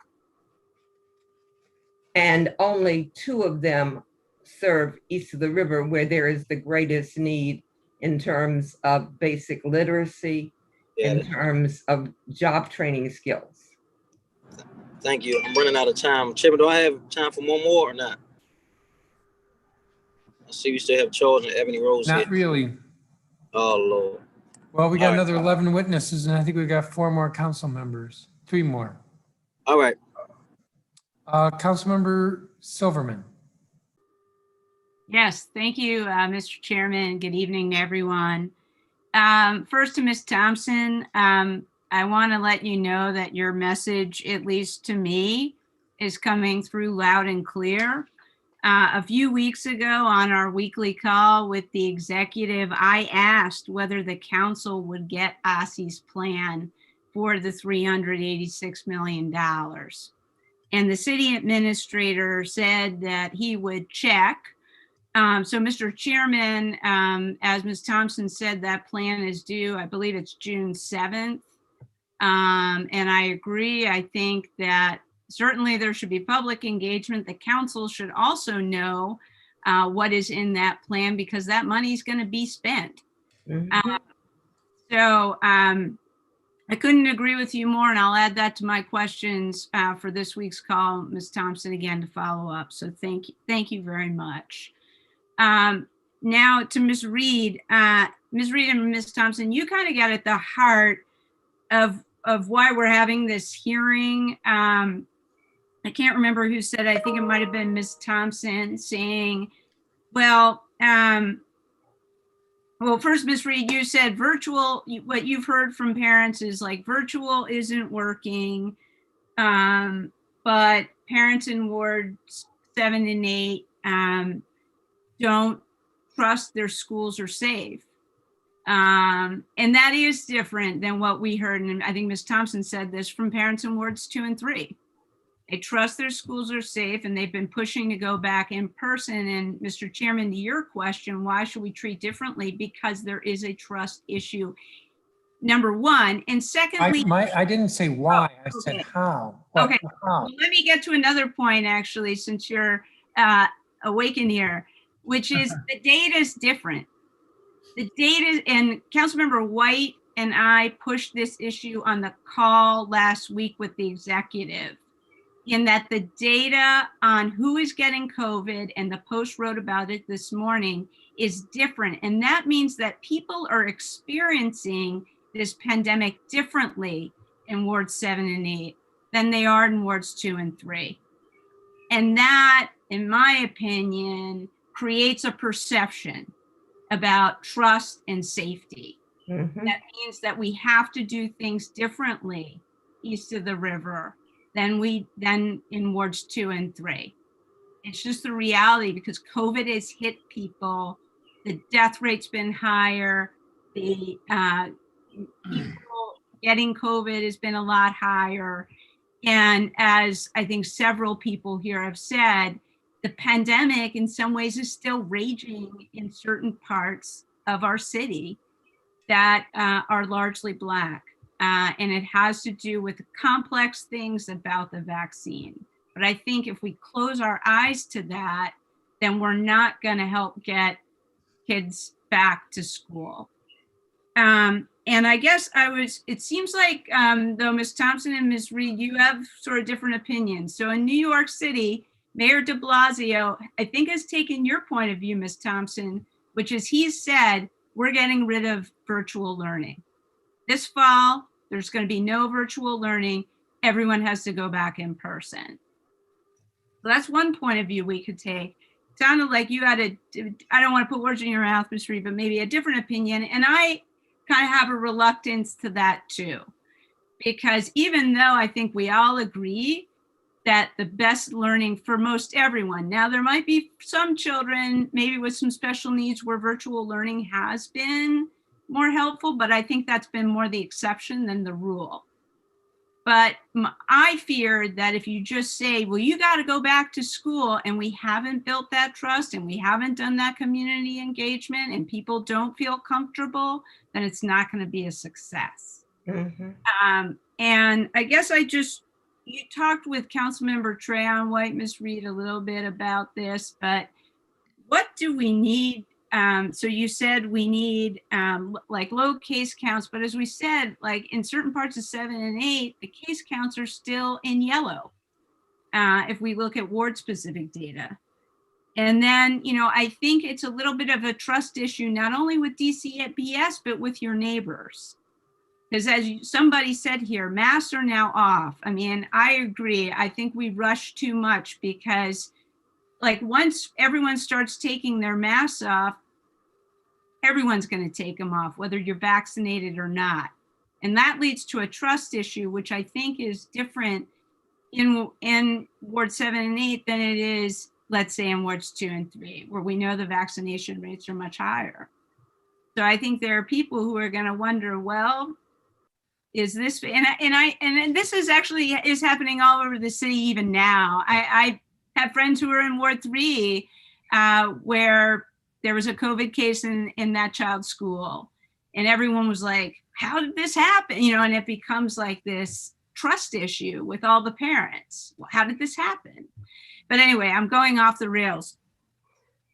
I think I'm interested in the opinions of folks here about, how do we build this trust, given that case rates are higher, hesitancy is greater, and, the reality is that COVID's hit neighborhoods and families east of the river harder. So can I say this first? So I am stating what the mayor said, which is she expects everybody to be in person in the fall. I'm not telling you what I think should happen. I'm telling you what she said. That's what she said. And the truth of the matter is, for a long time, communities in 7 and in 8 and other parts of the city, parts of 5, have said that they don't feel necessarily safe with the trip their kids are taking to school. When you think about kids showing up talking about like what's happening on their way to school, or how they feel about their buildings when you look at like the quality of our facilities as opposed to other facilities, but it hasn't mattered. I'm saying that we now have the resources to fix that. We can use this money for facilities. We can use this money so that even though people are back in school, they're still going to need wireless, whether they're in school or whether they're doing their homework at home. We can use this money to do something like public Wi-Fi. We could build that infrastructure so that 7 and 8 won't be on the wrong side of the digital divide anymore. We can push our schools up in the facilities plan so that the kids who go to Plummer, where I went to school, won't be sitting in there with their coats, and they can open their windows because COVID is a respiratory disease. Like, we can do those things. And we have not, as a city, actually held accountable the entities that are receiving this funding to say, like, how are you planning, not just to like do some high dosage tutoring, but like, how are you planning to spend this money in ways that will be true investments in our kids and in our communities? When we had one of the I think it's called Faith in the Vaccine clinics at St. Luke's, which is on East Capitol Street. And myself and some neighbors, we went out and we flyered our community, and I ran into somebody who I went to elementary school with. And he explained to me why he was not getting the vaccine. And the guy who was standing across from me was like, yeah, I have like 5 kids and all of them have COVID right now, and I'm still not getting the vaccine. And that's the reality. Like, we're going to have people who opt out. That does not mean that as a city, we can't make investments to position ourselves better whenever we come out of this. Like, it's everybody, and we haven't communicated that. We haven't done that. And so I don't, it's not what I want. It's not what I believe. I guess I operate from a place of like, this is where we are. Like, our reality is we're never going to get to 100% vaccination, but the least we can do is the city meet people where they are and saying like, okay, you don't feel like your school is a safe place and COVID's a respiratory disease, and you've been at the bottom of the modernization list, and we now have all this money, we can move you up. That matters. It can't just be on us to hope that something materializes. I spoke too long. I want to make sure Ms. Reed has some time, if you don't Yeah, mind. I mean, if we say, balls to the wall, we're going to open in the fall, then it needs to be actions, but definitely actions behind that, in the sense of we've seen it happen when the term reopening, right, where the executive says we're going to open in December and we're not ready, and no one put the options in place. So I think at least consider the options so that August, the options aren't being pulled out of nowhere just in case our case counts are up. I'm thinking though, what these funds can be used for is outreach. Our schools are tired right now. Usually what happens in the spring is there's big enrollment drives where they're going house to house, having events. I think they're having the events on school campuses, but there are people like who drive to homes to make sure kids get enrolled in a regular year. We need to capitalize that in the COVID year, maybe even use a community course that the mayor is doing for vaccines or something to help the schools so that they can get some rest, so they can be prepared for the fall, to, get information to the doors to say, these are the efforts that are in place in regards to, as safely as possible, how we can reopen. Here are the measures that are in place in your school. Are you interested in re-enrolling? Because my fear is that we get the schools to, they're working on it. I know a lot of our schools will actually try, have done all that they could do around getting as many families re-enrolled as possible. But if we can, use some community resources or use these COVID resources, recovery resources to do some outreach around enrollment, getting on doors to get people kind of to go back. But, again, it's going to be a choice. And I just hate for us to open in fall and that option is going to be a haphazard rolled out, and those kids are going to suffer because the option wasn't prepared. Thank you. I'm sorry, I'm out of time. Thank you, Mr. Chairman, for the extra minute.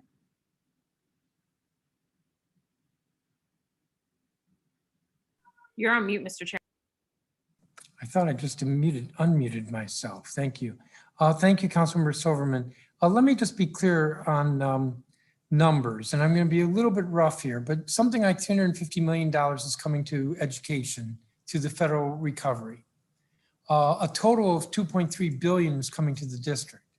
But that money is being demanded for a lot of uses, like affordable housing and like for human services, and even for like helping with unemployed folks. And so it's not like there's $2.3 billion available for education. Now, when the budget comes to us, we can fight for as much as we want in education, but the mayor's going to send a balanced budget, and we're going to have to be fighting to take from Alyssa and employment services, and from Anita and housing, and from Vince and health and behavioral health. So there's not a full $2.3 billion. In addition, of the $350 million, 90% is going to the LEAs. And on the charter side, we can't really tell the LEAs what to do. On the DCPS side, we're in a better position to tell, but that's, if I remember correctly, something like $190 million.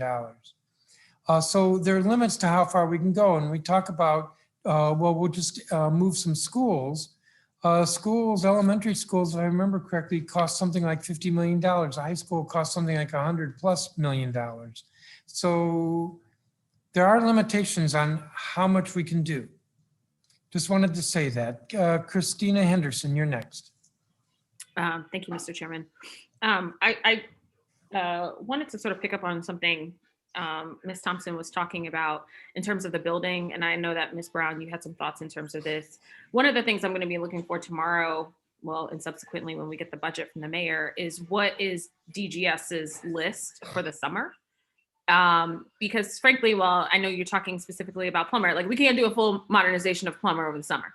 It's a little late, right? So, but what are the things that we could put in place now that can help?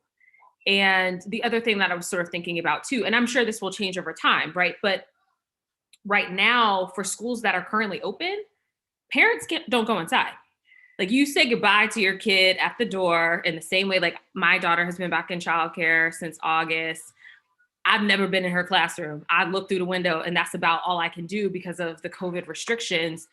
Is that something else that could help potentially with parents in terms of, I'm sure as the restrictions change, there will be more ability for parents to, you know, walk in the building, be able to see what changes have been made. Is that something that we need to insist on in terms of helping to build trust? I'm just curious here, because I acknowledge like we haven't gotten everywhere with all the facilities, but there are limitations on, you know, we can't get a full modernization done in a summer. So what can we do to help sort of, you know, progress things? We can't get a full modernization done in September. We can, however, plan equitably how we invest in facilities. Yeah. I'll send a list, but I'll stick with Plummer for now. So like I remember coming to testify back when we could actually go down to the council about Plummer and the fact that there were kids who I saw walking to school who were still sitting in coats when they got to school at Plummer pre-pandemic. And I have the whole chain of email correspondence, and DGS has not fixed that. That's actually not even, that for real, that's not even a modernization question. Right, that's an HVAC. That's just a facilities maintenance issue. And we have so many schools because they have received phase ones and nothing else. And for people who are watching this hearing, a phase one is a facelift of certain parts of your building. That's all a phase one is. Right. And so, no, I know how much money we have. We have $386 million coming to education. 10% of that goes to OSSI, 90% of that goes to the LEAs. And quite frankly, the council can't tell any of the LEAs what to do with the money. The mayor can't tell DCPS what to do because that's how our structure works. That the problem I'm raising though, is that OSSI has not been transparent at all about just its planning process. I had someone ask me at, I don't even know what the event was, but they asked me how have we spent some of the recovery funds we've already received. We've received 2 packages of recovery funds already. And I have no idea And when OSSI comes to present to us at the state board meetings, and you all know they don't report to us. No, I understand. They give us no updates on that. And so I guess I am pushing you all as a council to really push on the oversight. I'm happy to engage on the, like, what are some of the stabilization projects we can do? Yeah. I do think there are investments in outdoor learning we can make. I do think we can think about safe passage in a way that includes like some of the COVID things. So like I put in the chat, like my sister, she was like, why would I go back to school in person? She was offered a seat.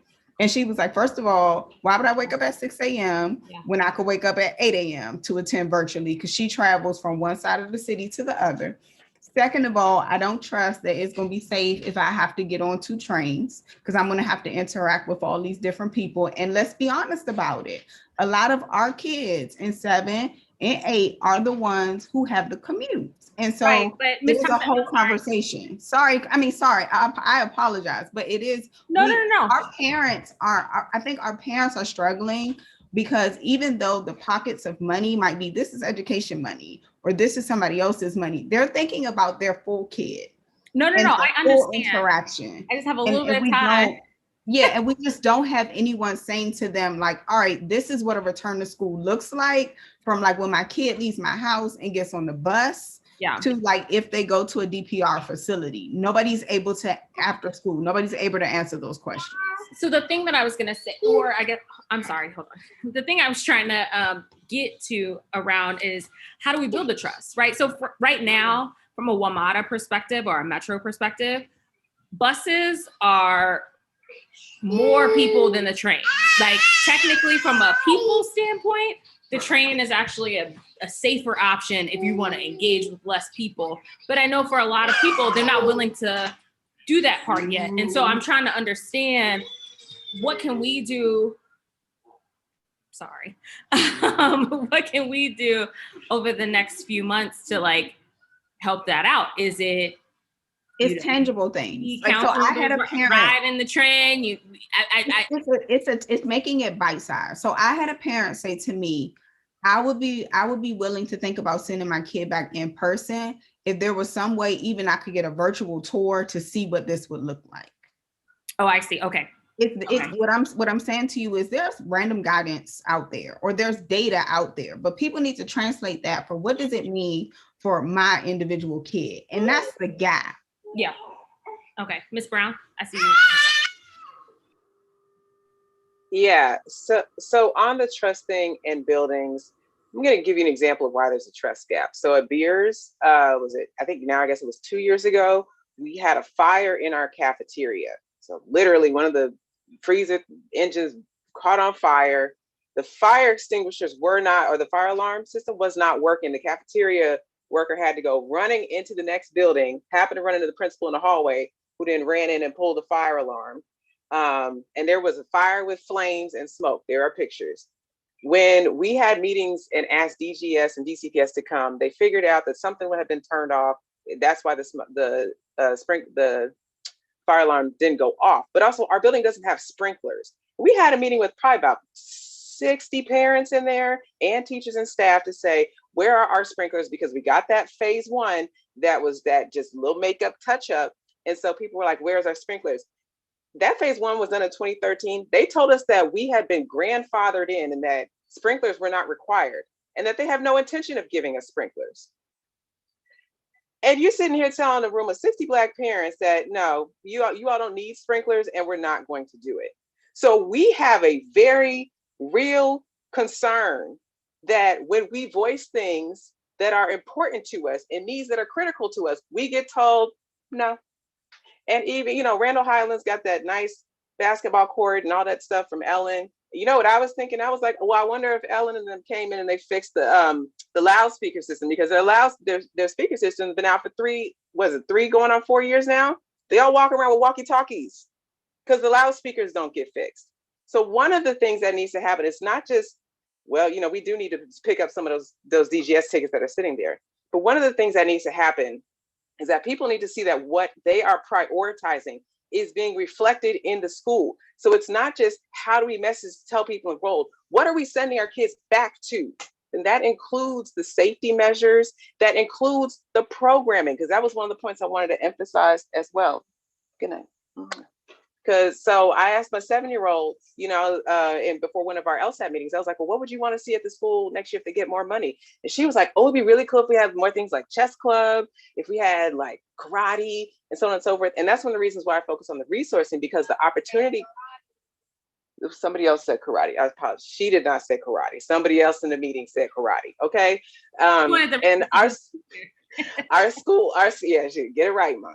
So our schools need to be places where our kids are not just coming to be tested and drilled. They need to be these learning and opportunity centers. And that is something that the resources need to go towards. And quickly, one of the lessons that I think we need to pull from, I think Ebony Rose, I think you said this at some earlier meeting that a bunch of us were probably at, but I've heard this said others, that when the DCPS schools at least first started reopening, particularly at the high school level, the kids would come to school and then they would look around and they would see that their friends weren't there, and then they weren't coming back. So now you got the teachers in the classroom with just 2 students. Meanwhile, you have the online classes increasing. What are our kids coming back to? And so for high school, when we talk about these social and social emotional needs, the kids, we need to be doing team building with the kids. They need to be doing, maybe not the trust falls, that's going to be a little close, but they need to be doing that kind of fun stuff. They need to be doing the Lego clubs and all that, like that kind of, and people seeing that we're not just sending our kids back to high dosage tutoring. We're not just sending them back to raise the test scores. You have to make the schools what we have already deserved. Use the opportunity now to resource them and make it so that when they come to school, our kids are learning art, math, music, all that stuff. The teacher at Ballou, the theater teacher at Ballou, when she started, I bumped into her at the Anacostia Museum. She was like, yeah, I just started, super excited. And they told me there's no money for me to do theater, but I'm really excited and I'm going to see how many donations I should get. Stop making us beg. Stop making our teachers beg. They need a joyful experience. Thank you, Ebony Rose Thompson. If we can set up so that DC Public Schools in particular, I want our charter friends, they need to get it together too. But for DC Public Schools, our kids need to come back to a joyful experience that nurtures them. That is how you overcome trauma. That is how you build trust, because that's what parents wanted in their schools from the beginning of time. And there are opportunities, and I can name some of the programs that exist in other parts of the city that there's nothing that looks like that here, but we overtime. Mr. Chairman, I'm sorry. Can I just have one more minute? Because, it's 7:54, so it's like bedtime. I said no to Councilmember Trayon White. I understand, but I have a 2-year-old. His kids are older. He actually has one younger, but it's younger than 2. Go for it for 1 minute. Okay. I wanted to ask Ms. Brown, because I actually raised this at the hearing earlier today around some of the additional supports that I'm trying to understand if they're in place. One of them being aftercare. And since you actually serve on the LSAT, I'm curious if are you seeing the money there? Are we going to have enough spots available? Or is this going to be another type of situation where, oh yeah, come on back, but you got to pick up your kid by 3:30 because we don't have a slot for you for aftercare? Yeah, I have no idea what our aftercare offerings are going to be. We know that we will have it every year. And, even the work that I was doing with parent organizing, I haven't seen a school that I've worked in or that my kids have been in that had enough aftercare spots. That's something that we could do right now. And it's partly because some schools either bring in outside providers or sometimes it's using your own teachers and using admin premium pay.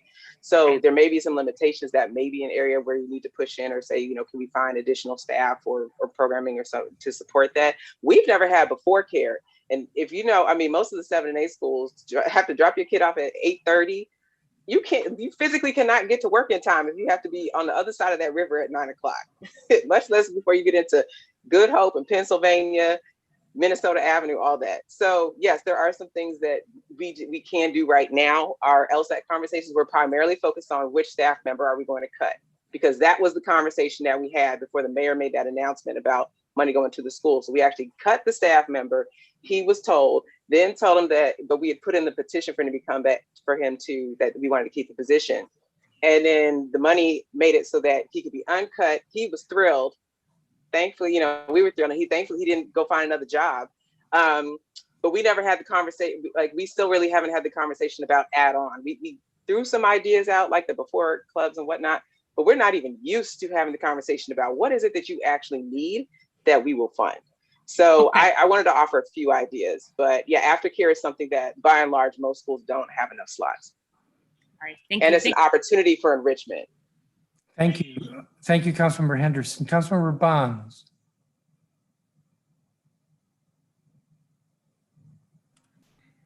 Thank you very much, Chairman. I did not realize I was next, but I'm very happy to have an opportunity, one, to hear from the panel this evening.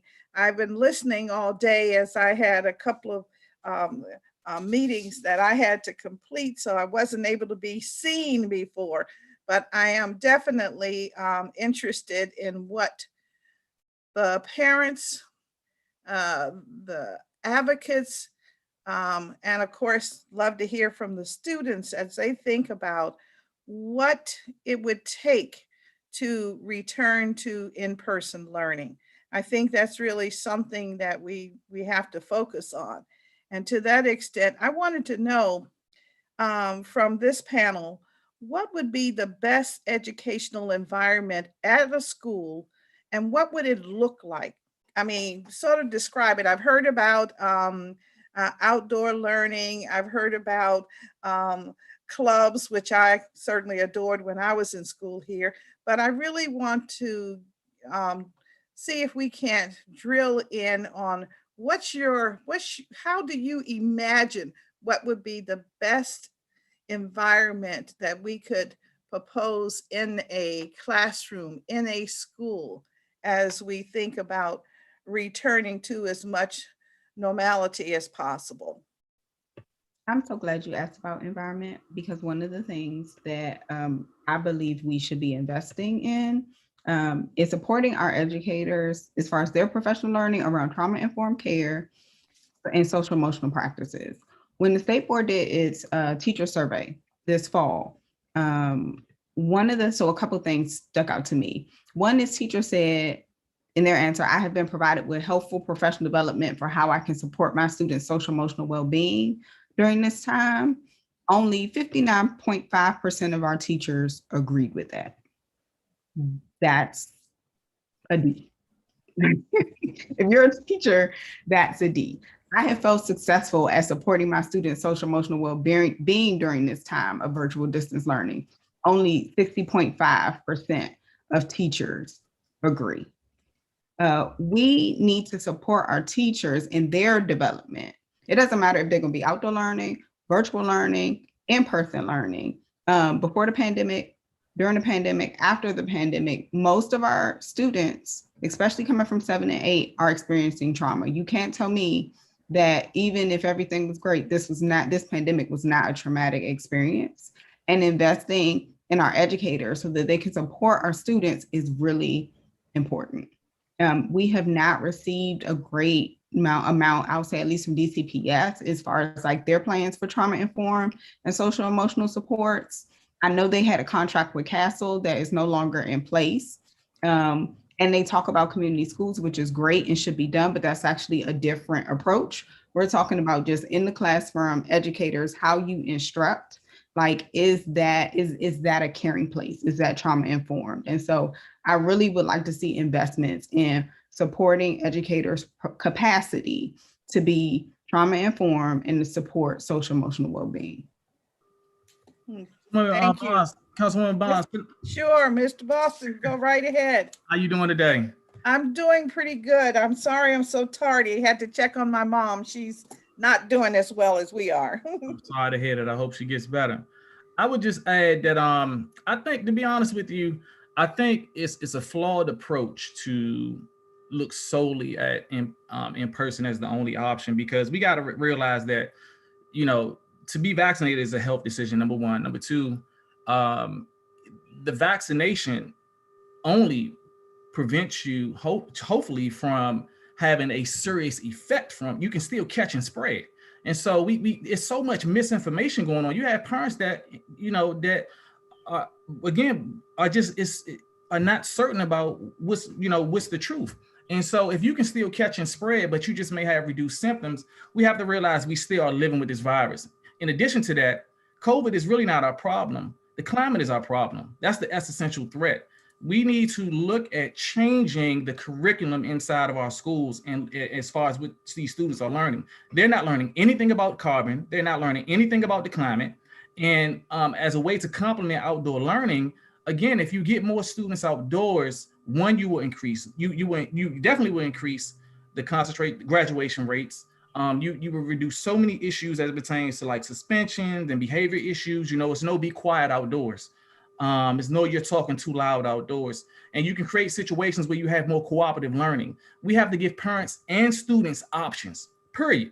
And whether that's the council, you know, again, maybe changing, you know, again, how schools are managed or run, you know, today with the Public Education, you know, Reform Amendment Act. I mean, something needs to change to give students and parents what they did not have prior to COVID. They did not have options, and that is how you get students back interested in education and parents on board. And then when you look at East of the River, you have to realize you have a lot of parents that's just not involved. And some of it's, you know, you have a lot of parents that, you know, were never parented right themselves. And so, and other issues that's going on, we can't ignore what's going on in some of these communities. And so, you know, in Ward 7, and Ebony knows this, I mean, you have 3 schools, you know, out of the 19 we have that have PTAs. That is a huge problem. Who's advocating for those young people? So options is what we need. Outdoor learning, in person, as well as virtual, have to be a part of the plan. It can't be one thing or nothing. It has to include all 3 of those.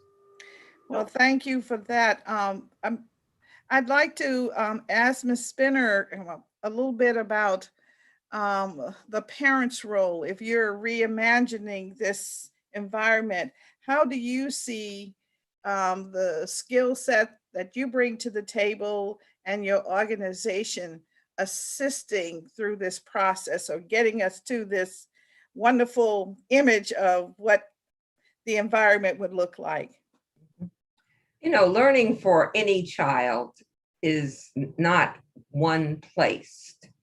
It's home, it's school, it's a number of things. And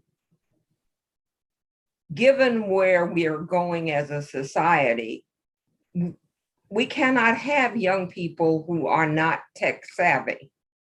I can't stress that enough. I think the council has the rare opportunity to look at what they've wrought. They created something that no other jurisdiction has created at the level of depth that we have. We have 9 adult charter schools. We can have a direct impact on the folks who are rearing their children. 60% of my constituents who I serve are parents of school-age children, and they are computer illiterate. We don't know what kind of impact they can have because we have not had a chance to study in depth, but we have done 2 surveys already across all 9 of our charters, looking at what parents saw as their barriers. And I will send to the chairman's office the results of those 2 surveys, because I think it's critical that we do it. I think the council has a rare opportunity to pick 2 or 3 things and innovate and ask that you get results in terms of the impact of what you want to change.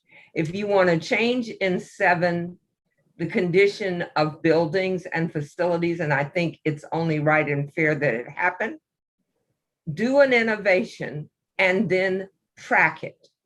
If All you right. want to change technology, do an innovation and track it. All right. Okay. Thank you. Ms. Reed, you wanted to comment, please. Yes, thank you, Councilmember Bonds. About your first question, you're asking what are things going to look like coming back. I've heard from school leadership that, you know, space to get kids reoriented, students reoriented to just what school is. We've had little ones who, or even, you know, kids who just never been experienced or never been exposed to school, the school culture, and just even the physical needs of giving kids opportunities to build up stamina to like sit up straight or, you know, be in a class and be in a chair, at a desk. Those are skills that are just like biological skills that, schools are going to need opportunity to kind of rebuild and reinstill in children. Mrs. Kreiner Brown mentioned taking a special education approach. And I kind of like that in regards to almost building like individual education. In special education, they call them programs, but almost plans for students where when kids return to buildings, we're looking at, what are the, not only academic needs, but what are the, physical needs of a child? What are the emotional needs of a child, the social skills of children? Because I feel like so much emphasis on math and reading that we might miss some really subtle skills that kids might, may have either strength or deficit with that might need some intense interventions or just, focused on from the educators. And last piece of it, educators might need some extra hands. So even if we don't go back, full, even if we bring everyone back in person, you're going to need extra bodies in the classrooms to support, students learning, being on task, just, emotional support, anything, extra bodies. But then if there happens to still be a virtual option, there are going to need to be supports for, teachers making that shift between back and forth hybrid. So thank you for acknowledging. Well, thank you very much for your comments, all of you. And I will probably come back and we'll talk more about this, probably in a different setting, obviously. Chairman, thank you very much. And Ms. Brown, I've been reading your comments, so thank you very much for that.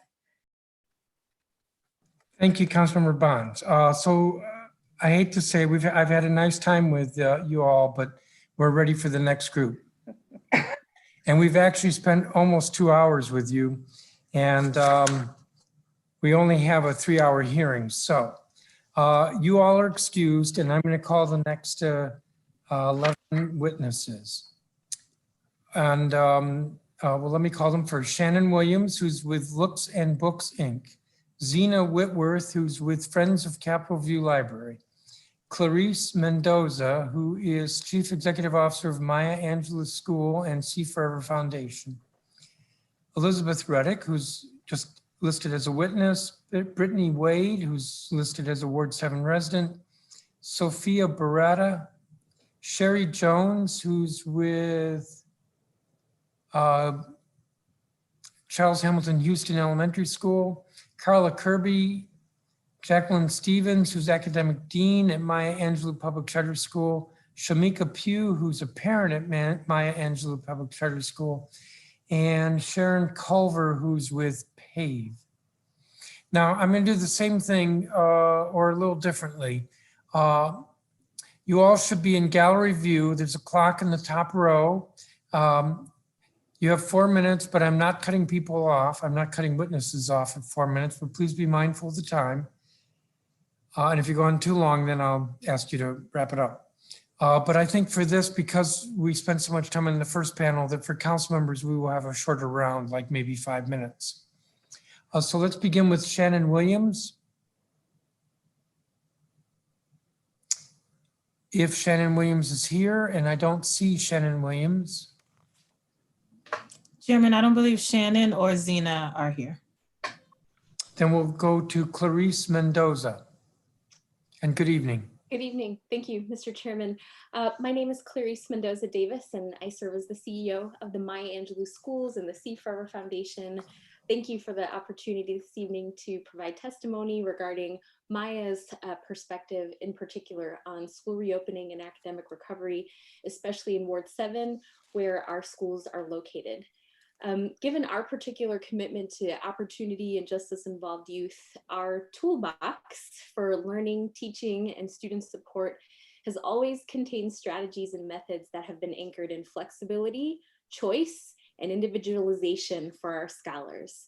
And though the COVID-19 pandemic has stretched us in ways that we've never imagined, it was encouraging to finally engage in thought partnership and more collaboratively with the broader ed community here in DC regarding the tools with which Maya's learning communities are already quite familiar.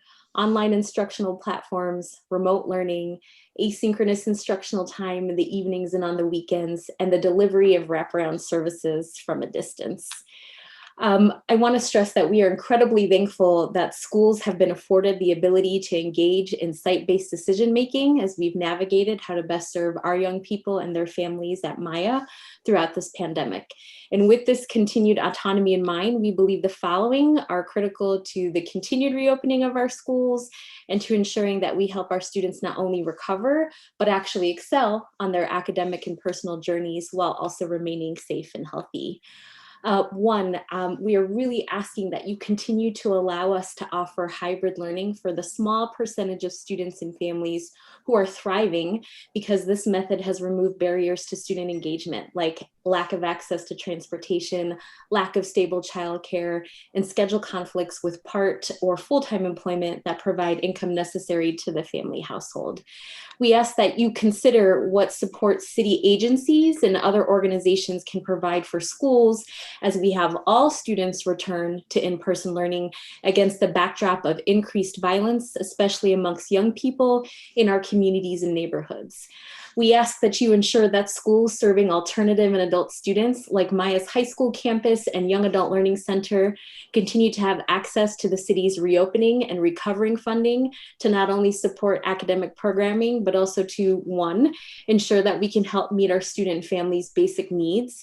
Two, execute creative outdoor space solutions using the entirety of our campus over on East Capitol Street.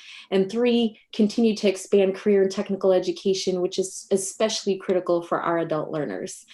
We ask that you support the creation of policies that ensure that students attending school while in the custody of DOC or DYRS, like the Maya Angelou Academy out at New Beginnings, can have their academic time fully count when they return to the community in the form of credits successfully transferring between schools and DC's detention facilities, DCPS schools, and schools under the authorization of PCSB.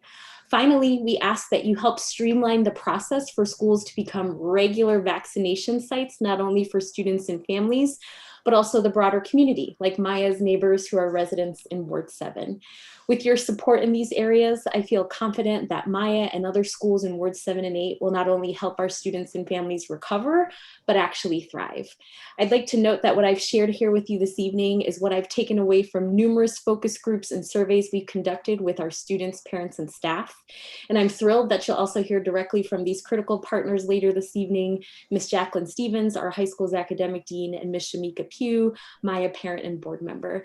As always, thank you, Mr. Chairman and council members, for your leadership and continued partnership in pursuit of our mission here at Maya.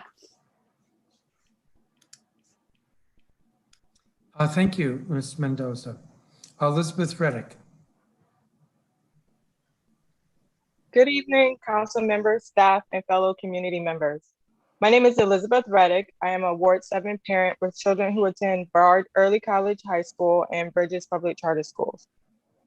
Many of these conversations around the district in regard to school reopening have been heavily driven by parents who are teachers or work in the education/behavioral health sector. I bring this up to show what can happen when our parents are educated, empowered, and given a platform to advocate. We will be doing a disservice to our students if we do not continue to provide a whole family, multi-generational wraparound support system in reopening. Many parents are not educationally equipped, regardless of the reason, to support their families in their educational journey. I am here to advise the council that in order to combat learning loss in an equitable way, parents need to be included in this journey. I cannot say what program will be most efficient, but I can say offering GED classes at the school during the school day is a start. Offering a resource room where a parent can attend online if need be is a start. Partnering with UDC to train parents to be paraprofessional and educational aides in the school is a start. Workforce development programs right now are focused on healthcare, transportation, and hospitality, but when are we going to focus on education? As we reopen and SNAP and TANF families move back towards their employment and training requirements, I personally would feel much safer being near my children instead of sitting all day in a workforce development center. DBH should be providing superior support training in schools. The application process in itself is a barrier to a person with lived experience but limited education. Let's make parents employable.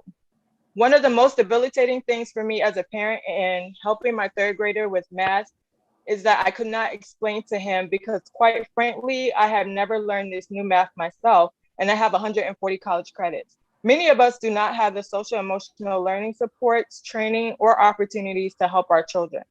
There are great and innovative teachers and mental health providers out here, and we should be encouraging more facilitation and relationship with schools to show parents how to help our children. The family-run organizations need to be in the school. The child abuse prevention initiative should be implemented in the schools. Trauma-informed curriculum and cultural changes need to happen in school. So Chairman Mendelson, when you say that you support tutoring services, these are the equitable services that I would like to see. Parents can't afford to keep catching up after the fact. Bring us in with our children and let's recover the entire family. Thank you. Thank you, Ms. Reddick. Brittany Wade, is she here? Yes, I'm here. Good evening, everyone. I'm here as a Ward 7 resident. I'm a parent of 5 children, 4 of which I'm homeschooling currently. My children, they attended schools over in Ward 6. They attended Ludlow Taylor and they attended Stewart Hobson. I removed them from school last year after they had a few difficulties with the online process. So that led me to homeschooling because I wanted a curriculum that I could control, that I could understand what my children were learning and why they're learning it. As parents, we want our children to be safe. We want our children to be in places where they feel like they're being heard. And quite frankly, even before COVID, DCPS was not a place where children are getting those things. And like the people that came before me in the first cohort, Allison and Ebony, thank you. I appreciate both of you all for highlighting the issues that are going on in Ward 7 and have been going on for so long. So, which has led me to the other reason why I've choosing to homeschool my children. Now I'm aware that a lot of parents don't have this option, but there are a lot of things that are going on over here in Ward 7 that are creating the issues that we have. So I created the outdoor learning space for my children and for our neighborhood. I'm using my own resources to make sure that these kids are getting some type of outdoor learning over here. Me and my husband are using our own resources that we have. And when I started putting programs into spaces and just trying to network with others, it's taken on a life of its own. And I'm very proud to say that we're going to continue this process even throughout COVID or whatever, because our neighborhood needs to be community-based. Our schools should be community-based. And that is not the case right now. Charles Boston just spoke on the fact that we have PTAs. There's 3 PTAs, I think, out of all the elementary schools or whatever, I don't know, but it's very small. That is a huge problem. So that means that parents are not involved in things that are going on in the schools, which means they don't know what's going on with their children. And that's a problem. But parents need the option, children need the option to be able to learn. And all children don't learn the same. But we should start with the folks that need it the most, which is the SPED children first, and work our way outwards.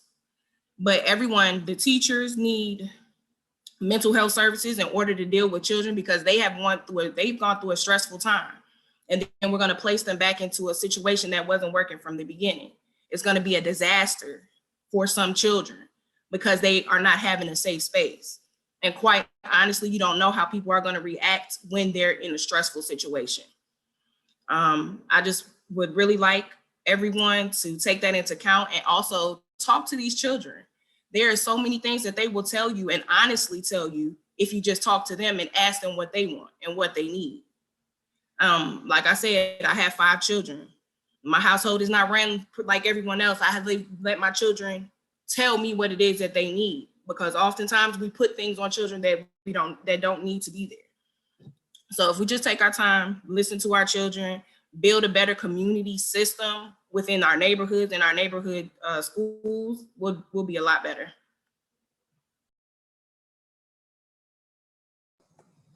Thank you, Ms. Wade. Is Sophia Barata here? Because I don't think she is. Sherry Jones? I see Ms. Jones. I'm here.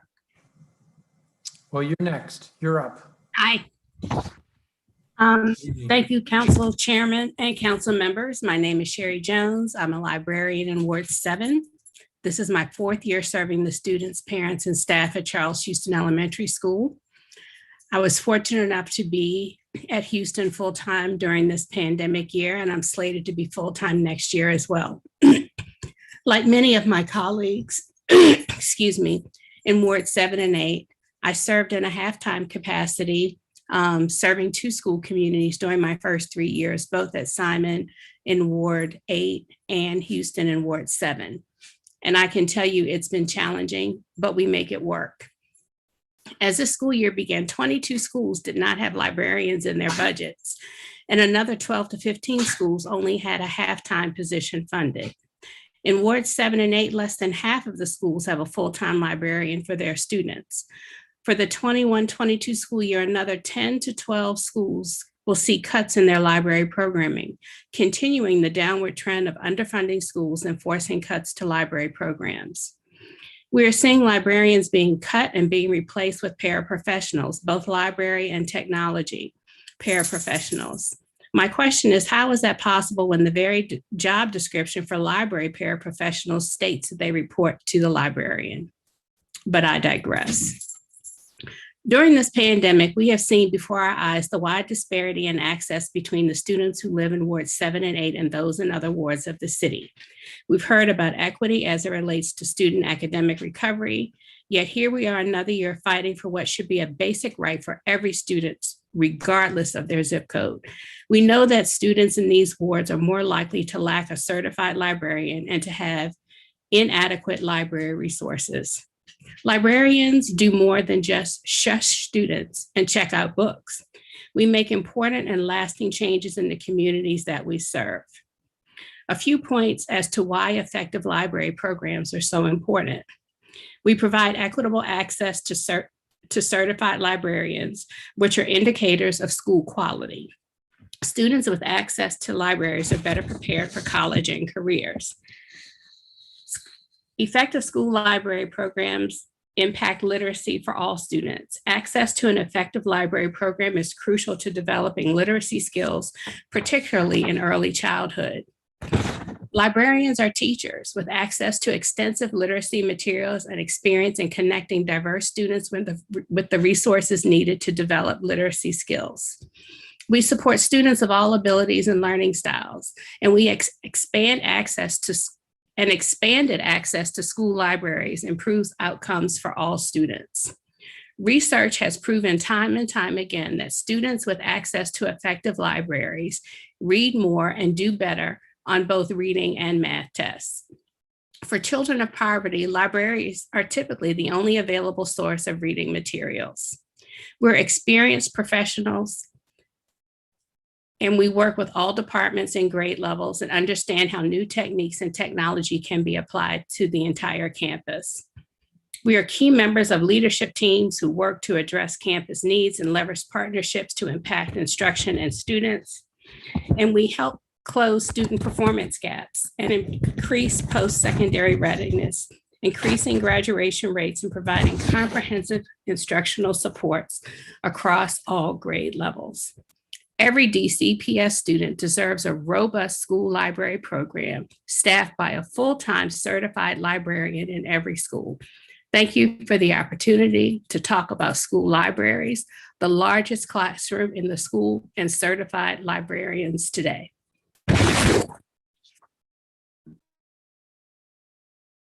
Thank you, Ms. Jones. Carla Kirby.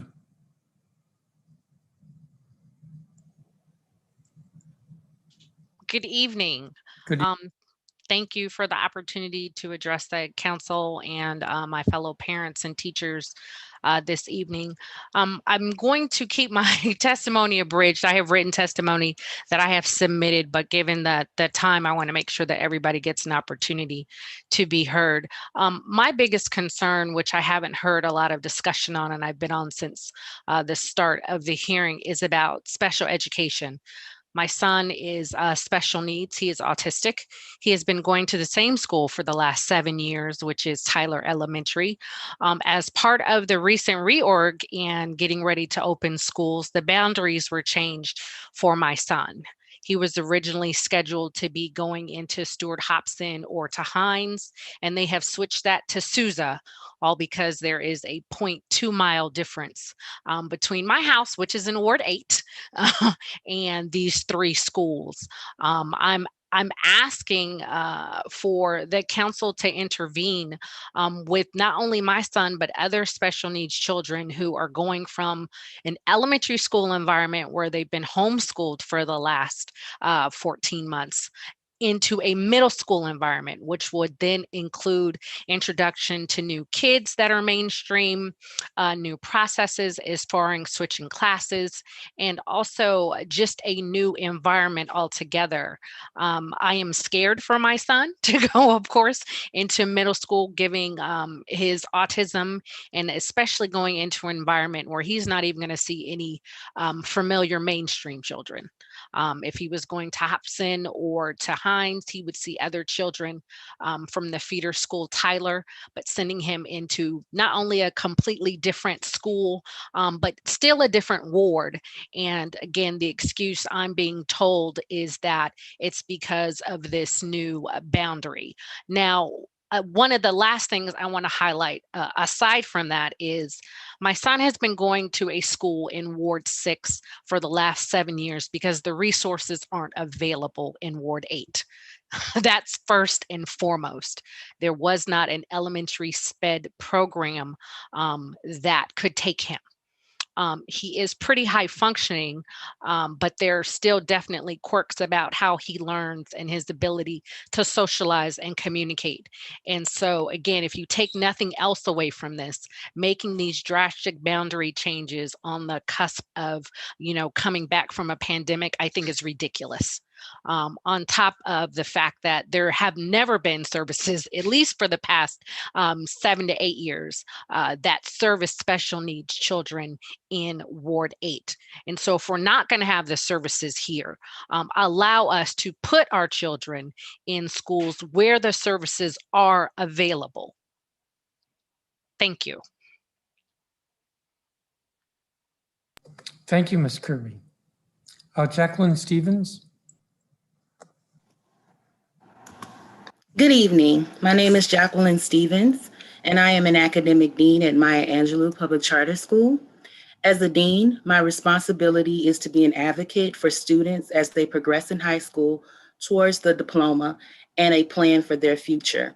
It is my job to know the academic strengths and weaknesses of students along with their learning styles in order to design a master schedule and individual student schedules that meet their needs and propels them to achieve their goals.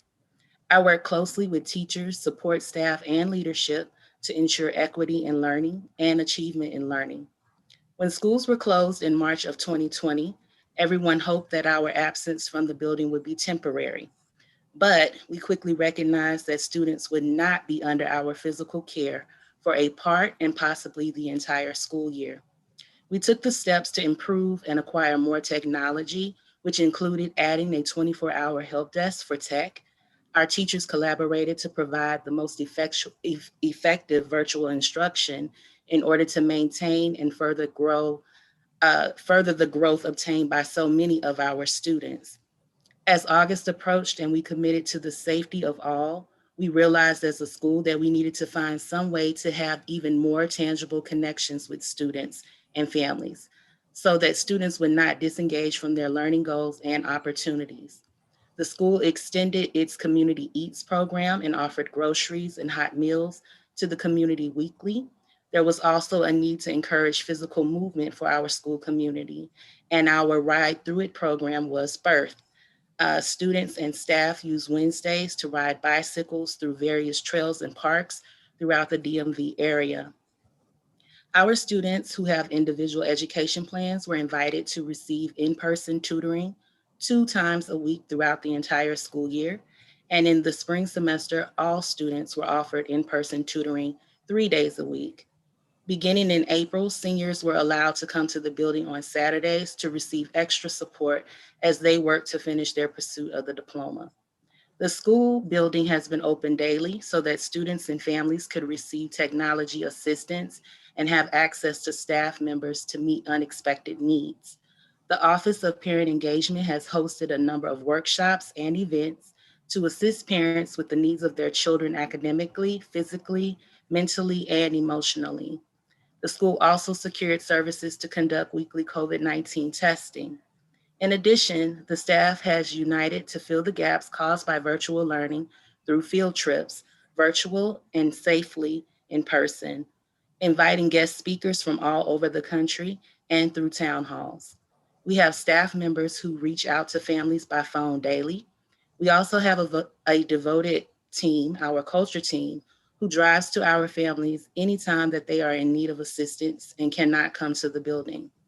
Many of our students have had to work during the pandemic and care for other family members, including siblings and parents. Some students have faced the challenges of securing housing, food, and medical care during this time. Our students miss their friends and the comfort that a classroom chair and desk bring to their daily routine. They also miss the instructors who inspire and motivate them to be all they desire and are destined to be.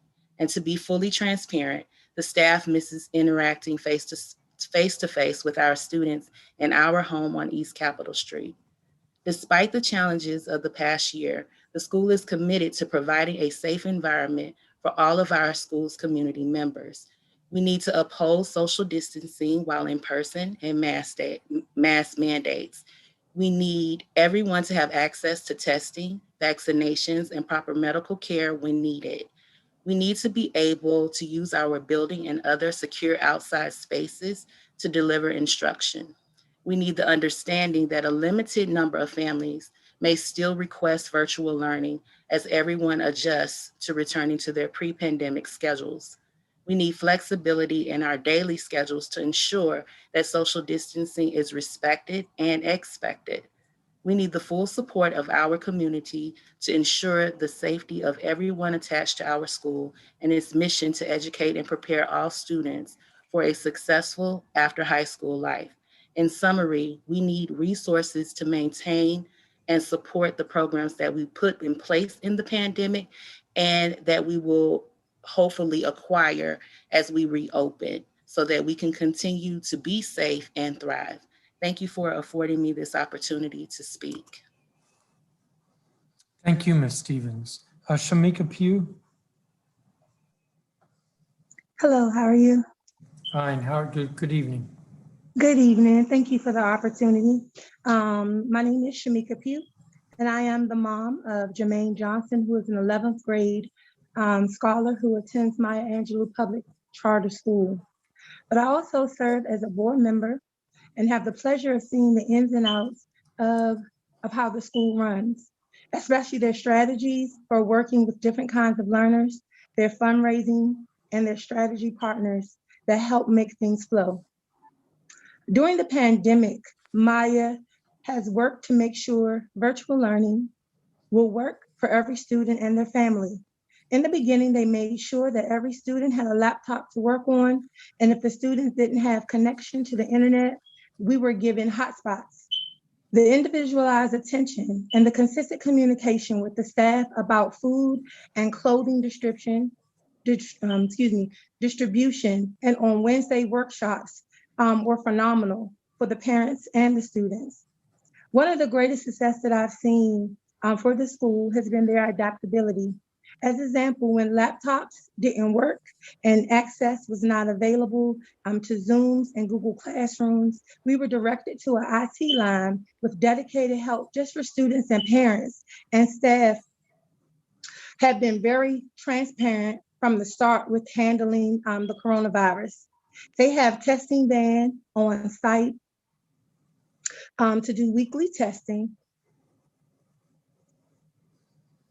when someone on site has tested positive for the virus. They have immediately communicated with us via emails and text messages to let us know how the school is being closed and how the cleaning is ensured that the school is safe. I also know that they have made significant upgrades, like adding contactless water fountains, air purifiers, and hand sanitizing stations all over the building to make sure that the students and staff remain safe when we all come back in the building. I have mixed emotions about returning to in-school learning only because I'm not 100% sold on the vaccine. When we return, I do agree with weekly testing for all students if that is an option. When the Wednesday testing ban is already in place, regular testing will help protect us all. And I am open to having hybrid learning, allowing the students to gradually go back to the building, splitting the time between in-person and virtually learning. Because the negative mental impact and health concerns could arise with just being home or the loss of social skills from not being in school. We celebrate the wins and the lessons learned throughout this pandemic. I am more than confident that Maya will do what is best for our students and our staff. I have unlimited support and resources, and that I am grateful. We are in a pandemic and we are still able to live, flourish, and lack nothing. I thank the Maya team for everything that they do in supporting me and my son. Thank you for the opportunity today. Thank you, Ms. Pugh. Sharon Culver.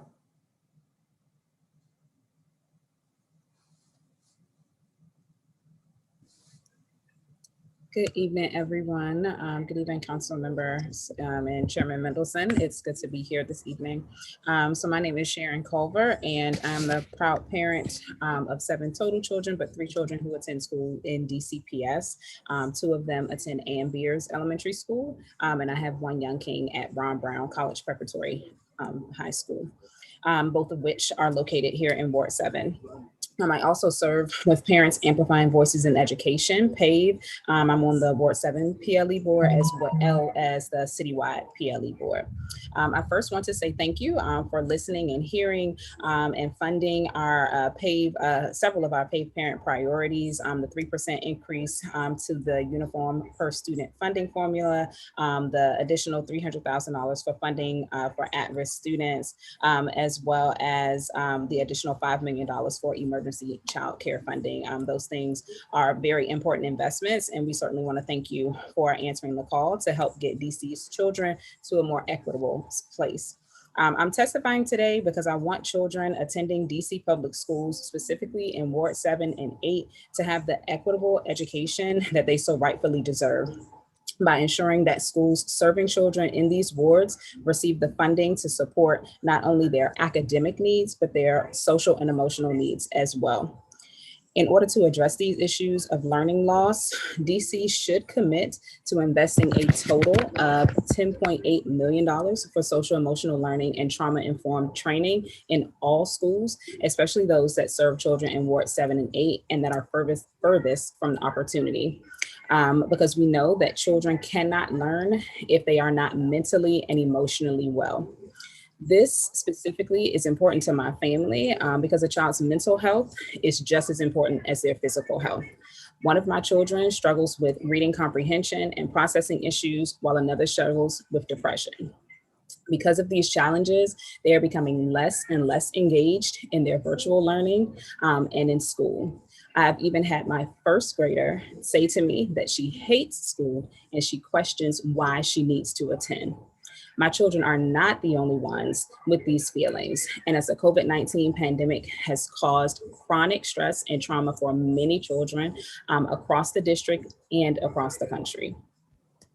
Our children need access to these crucial mental health supports. And this is because mental health supports, as reported by Empower K-12 in their fall student wellbeing survey, 77% of DC students that have been surveyed are concerned about the health of their families.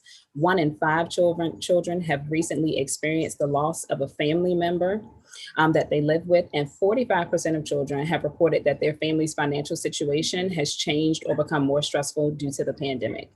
It is clear that our children are trying their best to cope with all that is going on in their personal lives and all that is going on in the world at large. However, at the start of the fall, nearly 60% of children reported that they no longer have the ability to participate in those things that once brought them joy, those things that once helped them to cope with the things that are going on in their daily lives. While my husband and I, like many parents, are planning to allow our children to return to the physical school building in the fall, we know that if their social and emotional needs are not met, they will continue to struggle with the same things as they struggle with now. They'll continue to fall further behind. Research has continued to show that children who aren't mentally well and do not have their social and emotional needs met are unable to learn.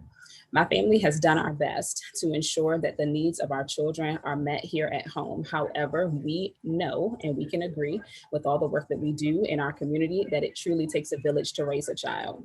And in order for our children and all children to be their most successful, they will need to have those same supports when they return to school. This is why we need to make sure that SEL and trauma-informed trainings are embedded into all parts of the school day, and to ensure that students with more intensive needs have access to mental health professionals in their school buildings.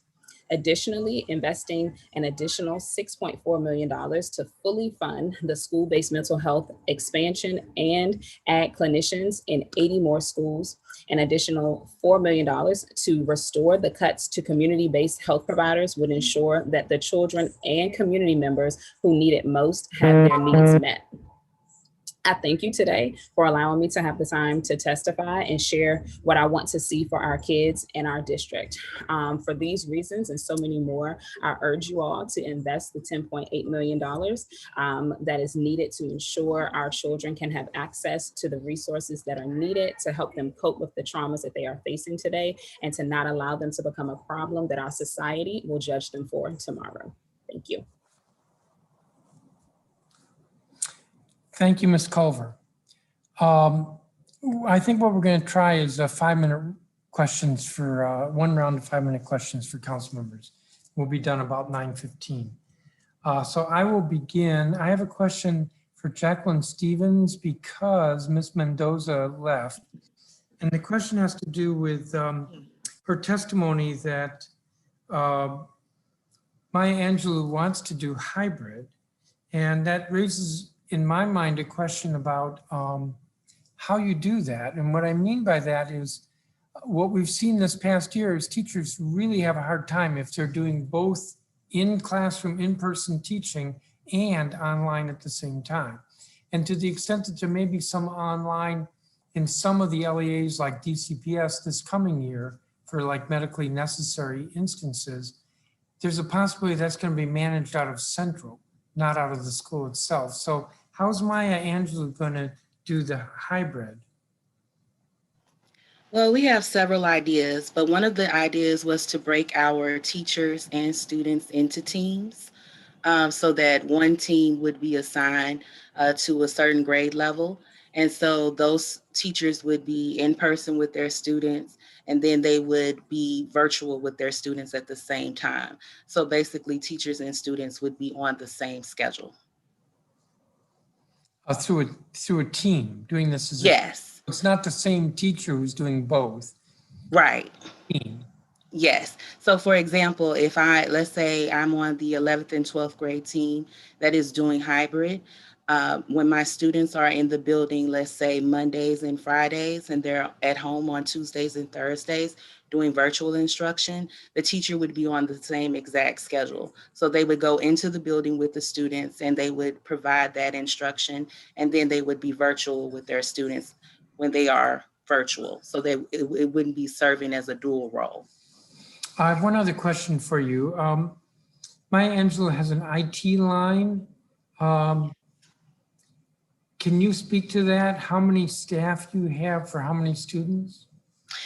We service about 200 students at the high school on average, and we have an IT team of about 3 to 4 people. It started out as a temporary thing. We only wanted to see what it would be like for about 30 days, and then we extended it as we saw our parents and students kind of gravitate to it. It was easy to use, it was easy to contact. And so it became a very useful tool. It also created a level of independence for parents so that they could learn the technology and then go on to help their child. So it's manned by about 3 to 4 staff members, and we have about 200 students on average. I assume the 3 to 4 rotate during the week. Yes. Okay. Yes. So thank you very much. Let me turn to Sherry Jones. Okay. Talk to me more about librarians. A year ago, maybe 2 years ago, Washington Teachers Union made a big deal about librarians being cut. And I remember I talked to the chancellor, and the chancellor said, well, no, DCPS is not encouraging schools to cut librarians, but there may be schools where the principal thinks that he or she has a better use for the funds, and if they can demonstrate that to Central, then Central will approve. Does that sound right to you? When I say right, like that's how it's working? Well, no, that's not how it's working. So 2 years ago, they unlocked those librarian positions. Before that, librarians were L1 like a principal. You couldn't petition them out. Then 2 years ago, they became petitionable. So the only positions that are locked in the budget are administrators, building maintenance, and special ed. Everything else is open for shuffling, how you use your money. So what happens, the schools can petition, and it goes to library programs, and they can agree or deny. And if they deny the petition, they can then go to their instructional superintendent, who can override it, which is what typically happens. The instructional superintendent overrides library programs saying no, that you need a librarian, and then the library position is cut and those funds are used for something else. And I think what people fail to realize is that not only are libraries the biggest classrooms in the school building, but there's a lot of money in that library. There's books cost. They cost. I'm gonna cut you off because I'm gonna run out of time. Okay. Are the principals, in your experience, of what the principal's doing is replacing the librarian with a social worker or somebody who's going to deal with social emotional issues at the school? No. So a lot of times what the principals are doing, they are replacing them with a tech person as we're moving to one-to-one. So instead they'll have a library clerk, which is a paraprofessional position, or they're replacing with a technology person. But librarians are trained in technology, so I don't understand that either. I've happened during the pandemic to be the POC at my school, and I've been responsible for the Eli devices since March 16th. Okay, I'm out of time. Councilmember Vince Gray.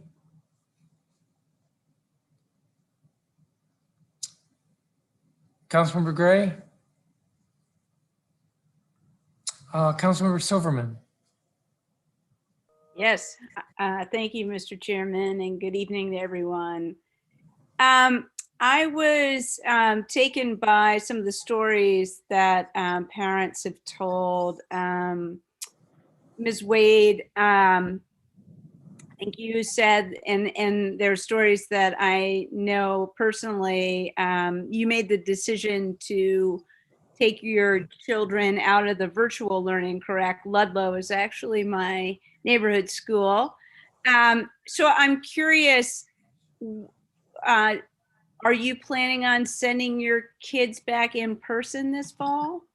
No, ma'am, I'm not, because my children have been comfortable with learning at home, and the flexibility that I have as a parent to be able to learn as I go, and also to be able to teach them the skills that they're not getting, that they weren't getting in DCPS before COVID. So I'm pretty comfortable, and my children are comfortable with staying at home, but we're doing that outdoor space so that they can interact with other children, because they are missing that piece. Right. So I do have a few follow-ups, if you don't mind. So first, what persuaded you? I think you said that there was like a lack of engagement or communication you felt both at Stuart Hobson and Ludlow that led you to pull your children or to do homeschooling? So can you talk, or, well, I guess then let me ask, what led you to make that decision to homeschool yourself? I think you said you wanted more control over curriculum. Correct. More control over curriculum. And then also my children weren't doing well with being online. I had a seventh grader at the time. She was doing pretty good, but that being on camera aspect, she didn't like. My fourth grader now, she was in third grade then, she hated being on the camera. And just, she's a very quiet child. So there are a lot of children that love the aspect of being able to learn online and being able for people to see them and all that kind of stuff and seeing what's going on in their backgrounds. My children didn't enjoy that part. So I didn't want to force them to be a part of something that they weren't comfortable with.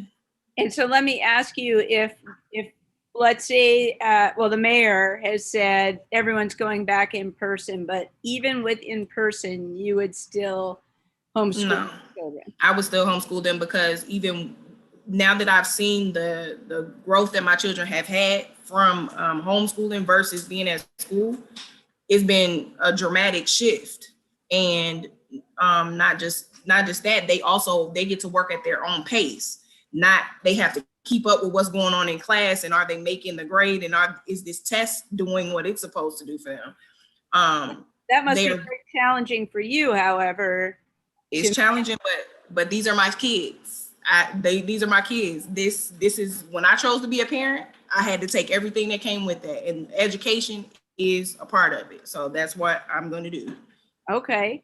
To Ms. Reddick, Ms. Culver, Ms. Kirby, I have to admit I can't quite remember. Has anyone else pulled their children out of or homeschooling, or are all your children learning at home, or is anyone doing in-person learning right now? So we had a lottery for special education kids to go back on campus just because they're missing speech pathology and occupational therapy services, because you can't get that one-on-one time that's in their IEP at home. But he did not make the lottery. So we are doing online, but it's a challenge. It's definitely a challenge. His teachers are doing the best that they can, but it's still a challenge. I can comment on that as well. So I have a son that also has autism. However, he's able to receive his services. He's also high functioning, but he's able to receive his services at home. Virtual learning has been great for us because what we have learned is that the environment at school was not the best environment for him. Just having to take the bus to school would trigger him. So before he even got in the school building, he was already not ready to learn. And so being at home, he's able to be ready to learn. And then if for whatever reason he's having an off day, we can pause and then do an asynchronous day. And if he feels better later on in the day, we can restart. So I am not ready to jump and put him back. And we haven't even got into the issues with OSSI and transportation. My son was being triggered every day before he even got to school based off of the handling of him, whether, especially you have these drivers that, smoke, they don't smoke on the bus, but they still smell like cigarette smoke. Children that have special needs, a lot of times those things trigger them and there's absolutely nothing they could do. Having his headphones taken from him, devices taken from him, everything, the measures that I had to try to keep him calm, they're taking from him. So it's been not only a matter of safety, and I would just, be transparent. When he started this school year, he was on a preschool reading level. Right now, he's on a third grade reading level. How does a child go from being on a preschool at AA that he's now on an L level reading in 1 year? Environment is everything. And that's why we need to have options for virtual learning so that they can thrive based on their environment, not on what you think is right for them. I'm out of time. I'm sorry, Ms. Culver and Ms. Kirby. Thank you, Mr. Chairman. You're welcome, and thank you for catching yourself. I think Councilmember Henderson left. Councilmember Bonds?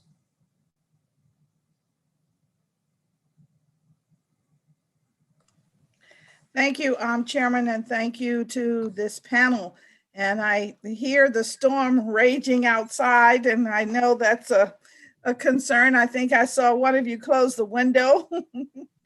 So I'll try to be really quick. Ms. Rederick, and anyone else who would like to comment, you mentioned that there needs to be options for students with special needs.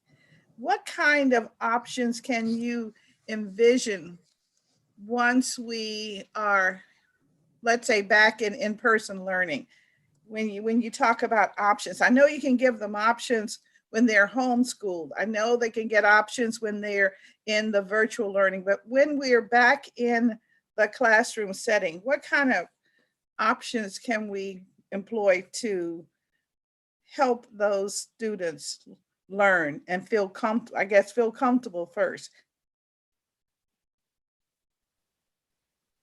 I can answer that as well. I was in my child's school every single day just because I was going to get called 20 minutes after I left. So I just made it my business to stay.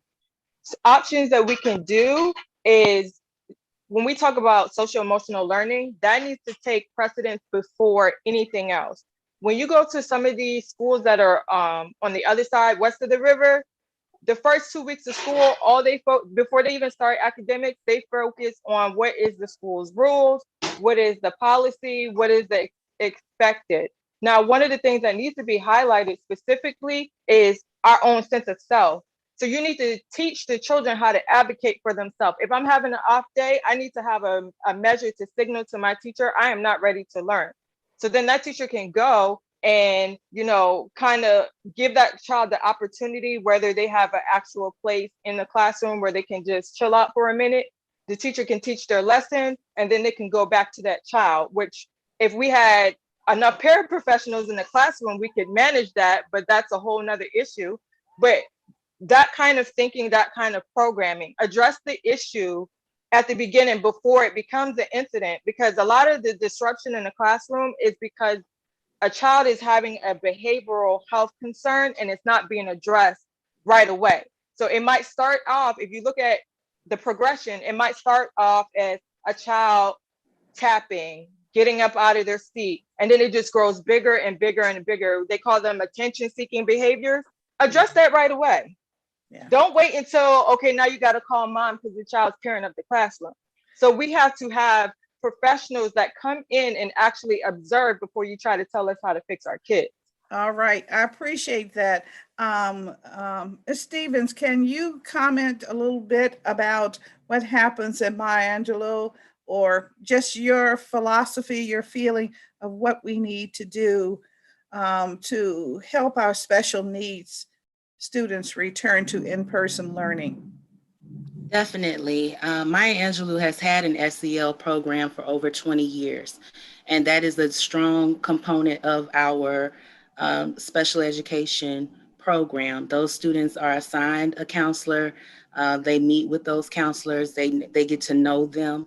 And so those counselors have influence in how they feel about school and about returning. Also, we have had our special education students, we've given them the opportunity to be in person 2 times a week for the entire school year since August. So they are not far removed from in person, so it won't be such a huge transition for them. There has been a consistent group, but we saw in the fall where that group increased weekly. Even in the spring, those numbers continue to increase. So we do have small class sizes. Due to the pandemic, I know that we may even look at something even smaller coming back fully, but having those small classrooms, having those teachers who have been working with our students and know them. We have a great co-teaching model where we have those teachers who do push into those rooms. We have paraeducators who are assigned to students who request that and need that assistance. And then definitely having our SEL program being a part of their daily routine. Thank you very much. And I know, Ms. Kirby, I don't have any time to talk to you about it, but I know you have an opinion. So I will talk to you later. Chairman, we're right on time. We did our 5 minutes. We are, Councilmember Bonds. This will be last chance for Councilmember Gray. And he's not appearing. So then I will wrap up this hearing. I want to thank you all. You were at the late end of this evening hearing. The advantage of doing a hearing after hours is that it doesn't interfere with people's work, and that was the reason why we picked 6 to 9. On the other hand, it means it is 9 o'clock at night, and I think everybody has something better to do at 9 o'clock at night. So I really do appreciate you taking the time. This has been helpful to us. Even though I think they haven't said anything and they haven't shown their faces, Lakeisha Jordan and Christina Settle on my staff have been listening, and this is helping us in terms of questions that we will be asking of the executive at Friday's hearing. Our hearing on Friday, I believe, is at 9 in the morning. It's the third of this 3-part hearing we did this week, where we're going to press them more specifically with regard to reopening the schools and addressing learning loss. And there really have been some helpful ideas that have come out of this hearing tonight for our questions on Friday. So I want to thank you for that. I say this from time to time, you know, public education, I think, is a very important function or service that government delivers. And it really is, if you think about it, the way that we can change the equity equation in our country. Because when you look at the social justice problems that we're dealing with, so much of it can be traced back to education. How well people can advocate for themselves, or how good a job they can get, whether they can get a job, the consequences of not having a job, and so forth. And I'm convinced that we can do much, much better in our public education system. And I think that focusing more on schools where we have the highest at-risk population is a good way to begin in terms of addressing improving our schools. So this has all been to the good. I want to thank you. And I want to thank my colleagues who've been participating. The record in this hearing the record for this hearing is open for 2 weeks. That is, anybody who wants to file anything with the council, check the hearing notice. There's an email address to file it, but you have until 5 o'clock on June 11th if you want to submit anything additional. And with that, the time is 9:04 p.m. and this hearing is adjourned.